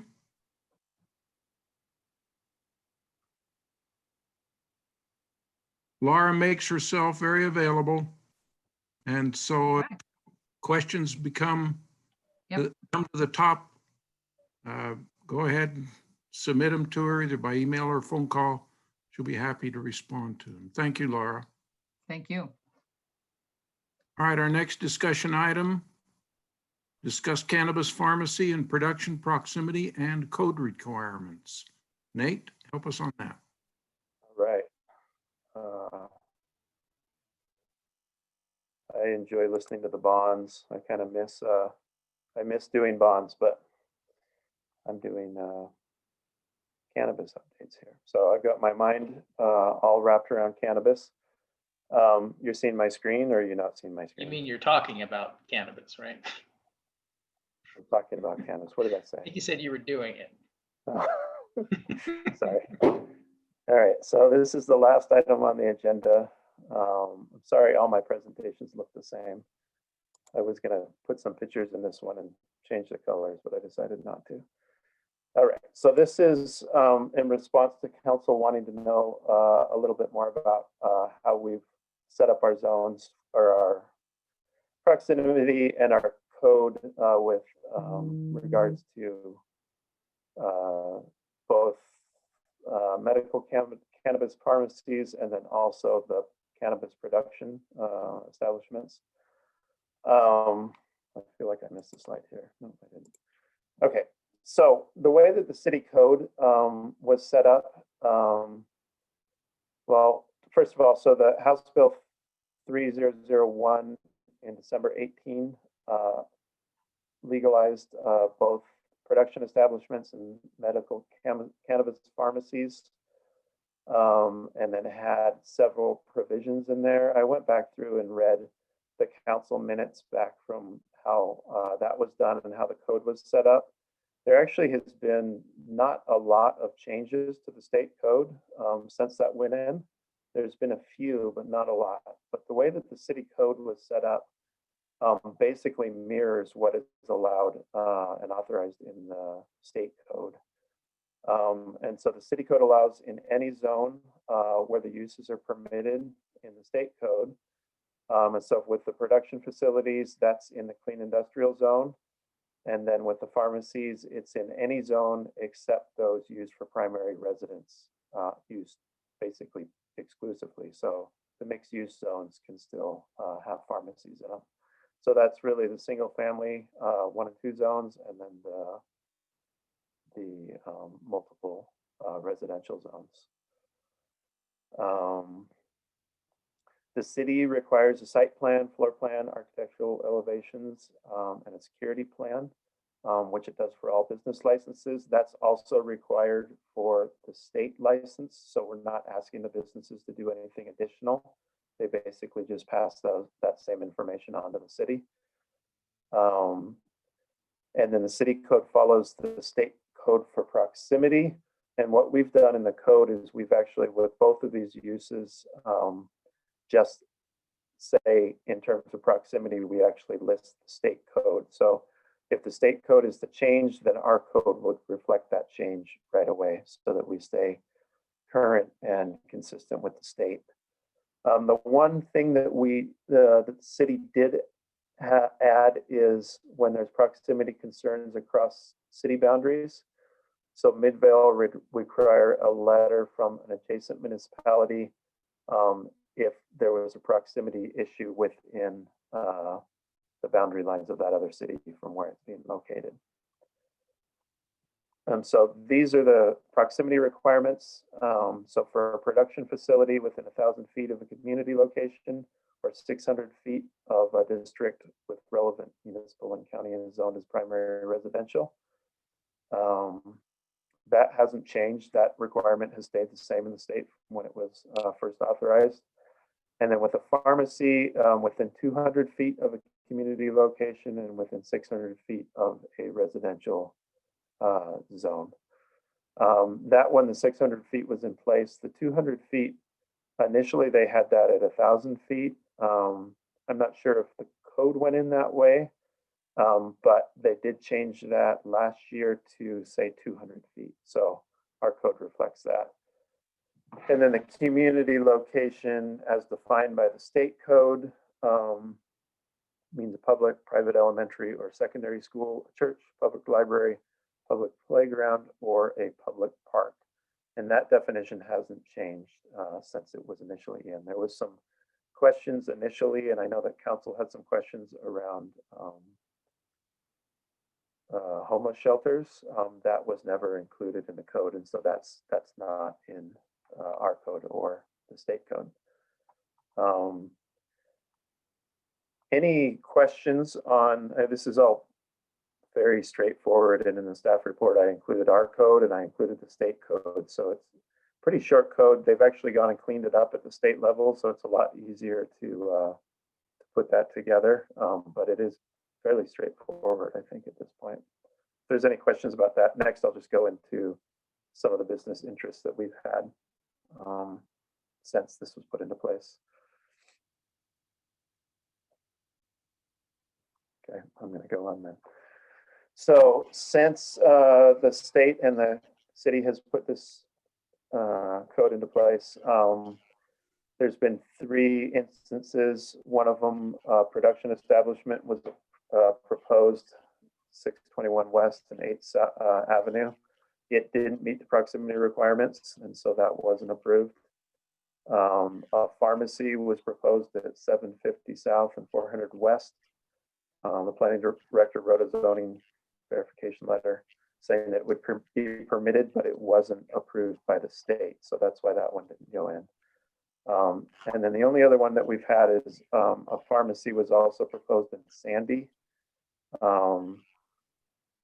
Union Park Avenue. And then it failed the proximity test due to the residential zones in Midvale. So those are the 3 interests that we've had. And that's basically the presentation. I don't have a whole lot more to present on that. As I said, I think it's pretty straightforward. And with the way we've set up our code, it really follows the state. Even when the state makes changes, we'll update council on what those changes are. And then our code will automatically, for the most part, reflect those unless they change something about. I mean, they could add something, in which case we would make our code reflect that as well. But in terms of proximity, it would reflect what the state does. Any questions on? Any questions for Nate on the cannabis issues? Nate, was the production establishment on 8th Avenue, was that proximity due to residential being too close, or what was the hold up there? It was due to the residential being too close. Okay, so when I was interested in this topic, it was because I was hoping we weren't doing anything to, and I know we've mimicked the state law, but it seems like it is becoming difficult for these type of establishments to lay down anchor in Midvale. And I was concerned that that's what was going to happen. So it's not very encouraging news for me anyway. Well, I mean, from a practical standpoint, though, Midvale is geographically small with very little land, available land. So the production side would be challenging.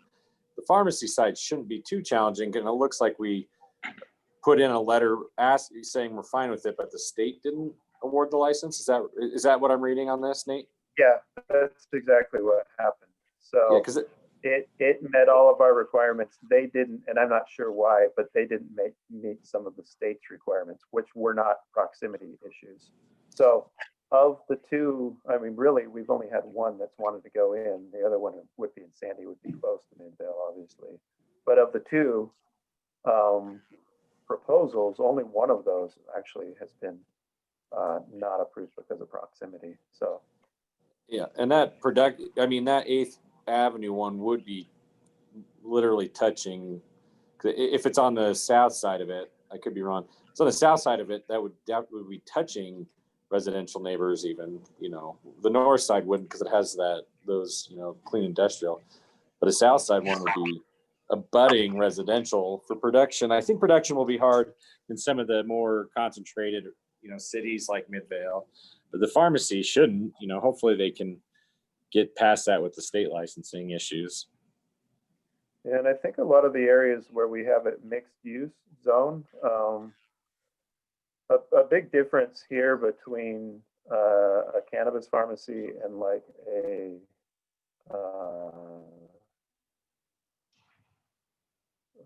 smoke shop type area is that this really has to be specifically zoned for it and has to be, whereas with someone selling tobacco products, it could be a use that's not actually zoned for that, but is a how come I can't think of the word, a variance type use that's in there that would permitted use. Yeah, so it's actually easier to get a cannabis pharmacy than it is to get tobacco facilities. And I think there is places to do it. It would be interesting to kind of go through maybe our zones and figure out how many areas this would actually work in, because I think you could find quite a few that it would fit in. I do think the 8th Avenue, I think that's an interesting issue because if you drive on 8th Avenue, there's a lot of industrial going on there. And, you can call it clean or light industrial, but the lightest industrial, in my opinion, is growing a plant indoors in a hydroponic facility. So, that's my 2 cents on that. I know personally, if I lived in proximity to that. You know, there are other businesses in that 8th Avenue area that I'd be more concerned about as far as some of the offshoots of what they produce versus a cash crop. So I'm just glad, you know, this is disheartening to me personally, but it sounds as if we're not doing anything to actively prevent either a production or pharmacy to come into Midvale, and hopefully, you know, the cards fall and, you know, we're not left out on, you know, what many cities across the country have seen as a financial economic boom for them, as well as providing the medical side of it that you know, has been shown to impact people's lives greatly. Yeah, and like I said, we'll keep our eye on this, and as things change, we'll be sure to make sure that our code follows the state code. If it's relaxed in any way, then we'll reflect that. I have a feeling it won't. Well, they did, like I said, they did change that one. They actually relaxed where the pharmacies can be in relations to the 200 feet from a community location. That's the one that kind of gets you a lot of times, because there's a lot of churches that are just, there's a lot of churches that are around. And so when you start having that as a criteria, it starts to make a lot of places that wouldn't normally, or that would be away from the residential, all of a sudden not really be in play anymore. And do you know, Nate, just off the top of your head, I'm concerned now with the Main Street area. You know, that's where I could see a pharmacy. You know, we have a very famous pharmacy that already exists on Main Street that's fallen into unuse. But would those, because of the homes on the avenues so close to Main Street, do you think that's going to prevent any type of pharmacy from opening there? It could, maybe just right on Main Street, but when you start going in between Main Street and Holden, it might make sense for something to be back in there. And with the form-based code, that is technically a mixed use zone. So I could see making an argument that it would make sense in an area like that. We do want that to be a mix of retail and all sorts of uses, office and residential. So I could see it working in that area. We need to see some development in that area first, but yeah, for sure. But you think not on Main Street proper, from where what's that facility, Farmers Alchemist is to City Hall? I didn't go and measure it. It'd be interesting to go and measure. Can you do that tomorrow? No, I think that the 600 feet is from residential is going to be pretty hard for it on Main Street. Okay. Well, thanks for all the information. I really do appreciate it.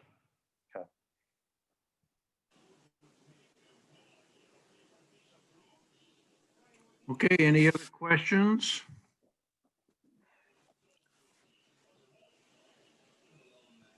All right, let's see, Paul Glover, as I remember, you're the one that gets this part. Motion to adjourn, and good night. We stand adjourned. Good night, everyone. Thanks to everybody. Good night, everyone. Good night. Night.